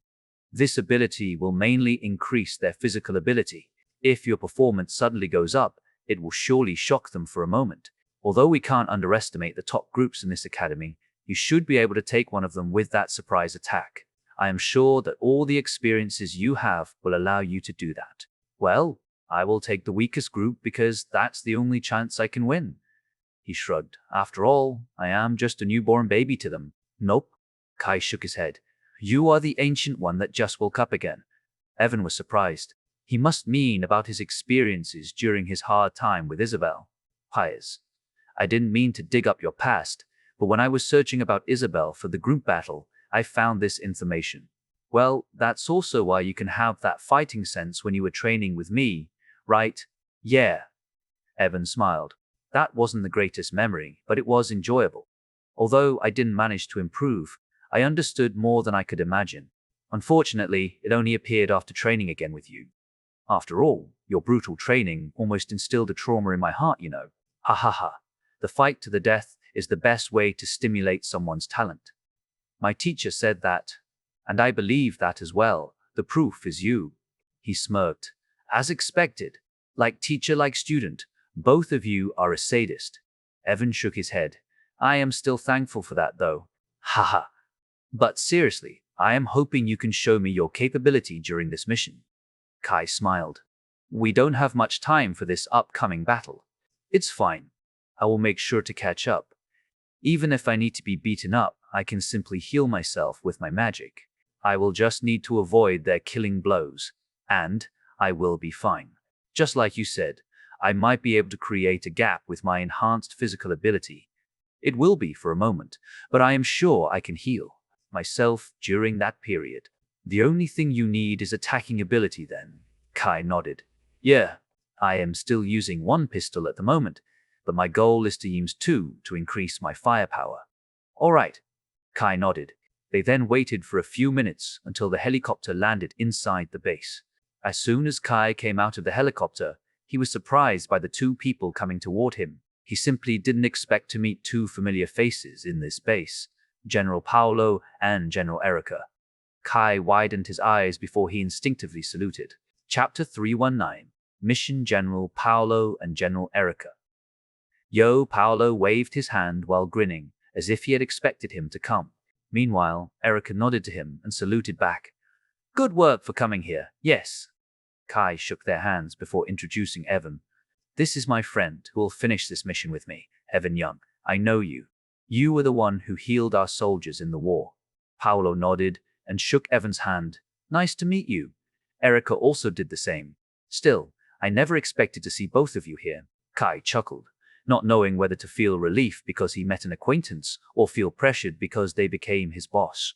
As you already know, I am the muscle while she is the brain. During the construction process, she is the master in charge of construction and the deployment of the army, while I am the one protecting this base. The others can't defeat us at this, so we are tasked to complete the construction process here. I see, Kai nodded. He had witnessed Erica's brilliance, so he knew it wasn't an empty word. As for Paolo, his strength could be considered top class because he rose through the ranks with his prowess alone. With these two, the base shouldn't have any problems. We have heard the report about you coming, so it's better to greet you here, said Erica while stretching her hand in the opposite direction. Now, let's go inside. Kai nodded and followed the couple. They walked toward the meeting room where the couple and the commanders under them met. Paolo took the front seat while Erica prepared the presentation. Kai and Evan took their seats as well and waited. While we are waiting, I want to clarify first. You two are going to be the only ones coming, right? Yes, because of a few reasons. Only us who are going to complete the mission. Kai nodded. All right. Paolo nodded without saying much. He had deep satisfaction with Kai's performance and had been digging all his information. He realized that if Kai said 2 people are enough, it would be enough. Although he would ask a few questions if the condition became truly ridiculous, he would be satisfied with a good explanation from Kai. Still, don't underestimate the magical beasts that much. All right, Erica warned them with a smile. I understand, Kai nodded. Is there something suspicious around here? He never asked this question during his mission in Yukon Territory because it was too far from where the protectors usually spotted. However, this base was near the place where they fought against the S-rank spider, so him asking something like that was nothing extraordinary. I don't think so.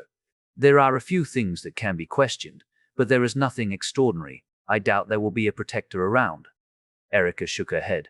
Yeah, maybe they have taken too much loss during the last battle. After all, they have lost 2 protectors at the same time. As for the magical beasts, I doubt they will run out anytime soon. Paolo sighed. Now that you mention it, this place has become the front line, right? How many soldiers are there in this base? Kai asked. Because we have a joint operation with the military base in Chile, we only have 70,000 soldiers. We placed 10,000 around the coast to watch out any incoming enemies from the sea, and 40,000 to expand our border. Kai furrowed his eyebrows and asked, where are the other 20,000? 10,000 are our reserve soldiers. Basically, they are the soldiers you can see around the base. The other 10,000 are helping Chile right now. I see. Kai thought for a moment and asked, by the way, how many soldiers do we have in the southern frontier? Because we need to spare soldiers around the base and the military base in each region, and the fact that this era is filled with blood, we have around 15 million soldiers. Well, half of them are in the reserve army, while the other half are scattered. Paolo thought for a bit. Since we have that much, do you think we should spare more for the last mission? Yes? Kai nodded. That's what I thought at first, but not possible. Maybe because you are too focused on each region, battle, you can't see it now, but if you are looking at the entire base, we don't have anywhere enough to speed up our process. An entire base, huh? Kai narrowed his eyes. I see. I also need to see the number of casualties and the threats. Yep, there was a big threat from the protectors, so many soldiers reinforced each region, leaving only us with tens of thousands of soldiers. And the fact that the retired soldiers are too much, we can't really spend more just to get them injured. While fighting, we need to maintain the number and other things. It seems that my view is still too narrow. I don't say it's too narrow. You just haven't started experiencing how those people in the base control the soldier distribution. Trust me, I have seen it once and don't want to see it again. I simply can't handle it. Paolo laughed. Well, they are thinking about how to distribute soldiers and resources to us. Meanwhile, we, the field generals, are required to use what we've got to destroy magical beasts. That's all. Yes, I can see that. Kai nodded. Thank you. This is new to me. Haha, you haven't joined the army yet, so don't think much about it. Erica shook her head. Anyway, let's go back to the point. Kai nodded, looking at the map projected on a whiteboard. As you already know, we are collaborating with Chile military base in this campaign. After the spider died, the control that it had in this region disappeared. Many powerful beasts, intelligent or not, started making their own territories. There are some that don't want to adhere to this and banded together to challenge those beasts that have territories. Unfortunately, during this process, they create another territory in ours. Hence, we are eliminating them right now. Kai looked down and nodded. He was slightly surprised by the control that an S-rank magical beast had over their territory. And it turned out that their territory was bigger than he expected. He never thought this once. But this made him understand the fact that killing an S-rank magical beast would lead the magical beasts to make their own territory. This proved how everything couldn't be resolved just by killing their leaders. But, of course, there is also an advantage to kill the strongest beast first, or you can say, their leader. First, they will lose the leadership, stopping the chain of command from the magical beasts. In other words, we don't need to fight 1 million beasts in a single time. Instead, we can fight 100,000 10 times. The latter will require fewer resources than the former, so it will benefit us, even though it will take a bit longer. Anyway, some of these beasts are making their territory now, and their numbers are around 80,000. This is a huge number, but we are planning to kill their leaders first to scatter the magical beasts even further before eliminating them one by one. And this mission lies on your shoulder now. Erica finished her explanation with a smile. Oi, we are talking about 80,000 magical beasts, you know. Kai twitched his eyebrows. I know, however, not all of them are fighting us. Half of them are fighting those leaders as they are trying to snatch their territory to increase their power. Because of that, it will be a battle of time. Suppose we can kill the leaders before they absorb another territory. In that case, we should be able to eliminate the rest within 1 or 2 weeks. Hence, your mission is to sneak around them, while most of the magical beasts are paying attention to us. Erica finished the explanation with an order. What is the time limit? From what we have seen, there are a few leaders coming to the territory beside them and almost successfully kill their leader. So, around 3 days starting from tomorrow. Kai looked down, falling into deep thought. Do you have a suggestion? If we are assuming the prediction is correct, I will use the first day to reduce their number. Then, the second day will be where I kill the leaders. This way, the soldiers can occupy the territory. However, I would like the soldiers to stop there. Since they won the territory, just let them kill the magical beast in charge there. I'm sure they are going to return to the original territory to inform their friends about it. That's where we are coming. Erica furrowed her eyebrows. Do you think the magical beasts are that intelligent? Nope, it's just the basic instinct. Even if they are magical beasts, they are originally an animal. It makes me sick to say this, but most of the time, animals are more trustable than humans. So, I am sure they will return. In that case, I will inform the Chile military base to hold their position. Do you want to lead the soldiers too? No. My mission this time is to kill the leaders, so I will simply do just that. Kai shook his head. That is a shame, but that's inevitable. If there is a different situation, we have a few commanders there. I will give you a written order to take over the army if the situation goes wrong. I understand, I just hope it's not necessary. Kai nodded. They then talked a few more things before a soldier led them to their own room to rest. Chapter 320, Men's Talk. The next day, Kai woke up early in the morning and immediately headed outside to wash his hair. It was a bit cold today, considering it was near Christmas already. Evan woke up not long after him, finding Kai outside. It has become a bit cold, isn't it? Evan asked while shaking. What are you saying? We are in Argentina, you know. It's already spring. It's still cold, though. You can go run for half an hour to warm your body. Kai smirked. He turned around and walked inside. I shall make a coffee instead. Make me one too, same as you. Sure thing. Kai then turned around and looked around with a serious expression. He never went to a base in the middle of construction, so he was a bit curious as to why everyone was a bit tense. Even the information he gathered yesterday was about how they needed to prepare for the worst. However, He soon got the answer. Although they had secured a border down to the south, it was not like they were far from this base. And the fact that the formation in Chile got broken through, they believed there might be another attack like that, creating a heavy atmosphere around the base. He sighed and decided to go back inside, eating his breakfast and getting some canned food for their ration. After that, Erica led them outside and lent them a truck. Kai was the one driving, while Evan checked all their equipment behind. It took them over 5 hours just to arrive near the location, and Kai intentionally stopped a bit farther from the two armies and the magical beasts. If the army was in the south, while the army from the new base occupied the east, and the army from Chile came from the north, Kai was situated in the northeast, allowing them to reinforce either army. However, Kai's choice was a bit unique, despite choosing that place as his camp. Kai, are you serious about this? Evan stared at him in disbelief after listening to his plan. Yeah, we are going to strike from the middle.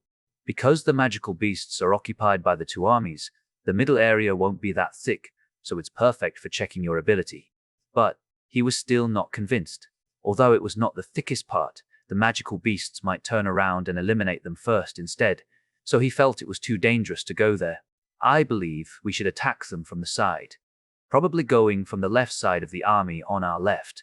It might be a bit to the coast, but I believe that is the best place to hunt them. Yeah, it's the perfect place. Kai nodded in agreement, and this only confused Evan more. If that is the case, then, unfortunately, the magical beasts will surely not allow us to make a surprise attack for the second time, right? Evan finally realized why Kai dared to endanger himself. It's 1 p.m. right now, so even if we fight, it will stop at 6-7 p.m. It will be too dangerous to fight during the night. We shall let the army handle it themselves, and because we attack them from this direction, they will face the two armies first before arriving at our doorstep.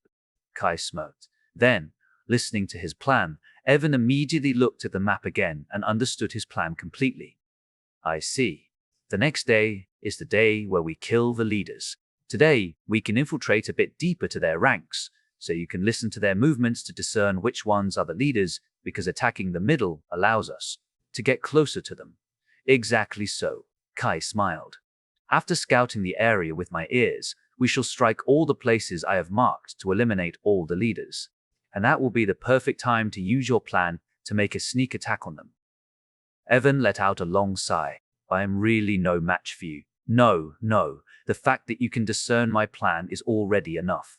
It means you have been improving at a great rate. I am looking forward to your achievement after the 3 months training, he smirked. We can't lose, or else we won't have a helicopter for our mission. I will definitely try hard for myself and my heart. I am sure that not only Isabel will not spare me, but Michelle will also lecture me for a long time and keep nagging every time we go on a mission. I can certainly see that. Kai nodded in understanding. I just hope that she won't vent it on me. You sure have it rough, huh? I mean, you have multiple girls with you while I only have Isabel. At the very least, my life will be peaceful for a long time. Haha. They are very understanding, so I won't say much. True enough. You have Michelle, Tasha, Ayaka, and your childhood friend. By the way, are you going to keep ignoring Sophia's advance? Evan asked Sophia. Huh? Kai let out a long sigh. Yes, as long as I love him, so the base can get benefits. ASW, well, I will keep ignoring her. I don't care about which base I'm in, but I certainly don't want to have someone with that thought in mind. Fair enough. We are building a family here. If they are thinking of the base more than family, you would ignore them. I can relate because I might do the same thing. Evan nodded. But many don't think like you do. You know. I know. Anyway, I am planning to draw my line for that, and let fate take over this. Haha. Though I am wondering if you are going to simply love someone who loves you back. Or maybe in the future, you have a new teammate, and she loves you. Will you love her back? Evan made a smug smile, as if he just asked a hard question. That's a good question. Unfortunately, I have no answer for that. Kai shook his head. But I do have a maximum limit. I don't want to have so many wives. You know, fair enough. Too much is a problem as well. There might even be a civil war between the wives in the future. Not that I hope you experience such a thing. True. Anyway, I won't have that many because I don't want to handle many problems in the family. Kai sighed. Fair enough. What if Isabel wants you to have a second wife? Or maybe your family gets you another one? Kai smirked. Since Evan had been asking the whole time, he decided to strike back with this question. Ah! Evan realized Kai's intention, but he needed to answer since Kai answered his question. If it's the former, I will see her myself and take her to meet Isabel. If it's the latter, I will fight it out with my family until we get a solution. Haha, sounds like you. But I thought you never fought it out with your parents before. Yeah, it was due to my personality. But I have a responsibility now. I can't just abandon it, right? Evan put on a genuine smile. Haha, it seems after getting together with Isabel, you have started to man up. Kai laughed. Please call it responsibility, Evan corrected him. And we should get going. True. By the way, do you bring your suppressor? Kai asked. Yes, Evan walked to the truck and grabbed 2 white cases, presenting them to Kai. He then opened it and showed a white gun with a complicated design. It seemed it was customized to fit his needs. As expected of Kudo Group, they are good. Kai nodded. Yes, it suits me perfectly. I have tested the power as well. I won't have a problem killing a rank magical beast unless they have a very hard shell. With my current healing ability, my mobility has increased too, so you don't need to worry about me that much. Evan assured him. That's good. Evan then picked up the round white suppressor next to the gun and put it on. Kai was curious about the second case, so he opened it, only to find many magazines. I also got a holster that has been customized to hold not only my gun but also 20 rounds of magazines. In total, I can shoot for 400 times before resupplying in the camp. I see 20 bullets each mag. It's good enough. Your position is to support us from behind, so I don't think you will need that many bullets each day, but I think it's fine to bring that much if you have enough strength to carry them. Kai looked at him with a serious expression. Yes. He nodded and inserted the magazine before shooting the ground once. Kai narrowed his eyes and realized what he meant by shooting the ground. I think the sound is low enough for us to not get noticed. At least, it will have around 10 to 20 meters in diameter before the sound becomes hard to hear. Evan nodded. Prepare yourself now. We are going to the front line in 10 minutes. Roger that. After Evan wore the holster and prepared everything, they ventured out to where the magical beasts were. Kai was the one leading the group with both swords in his hands.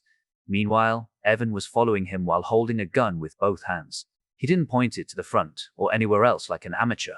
Instead, he kept pointing it down so no one would accidentally get hurt. It took them a few minutes until they found their first target. It was a huge lizard spanning over 5 meters long. For now, I want to see how accurate you are. You are going to be the one to kill it. Understood? Then begin combat. Kai nodded and leaped toward the lizard.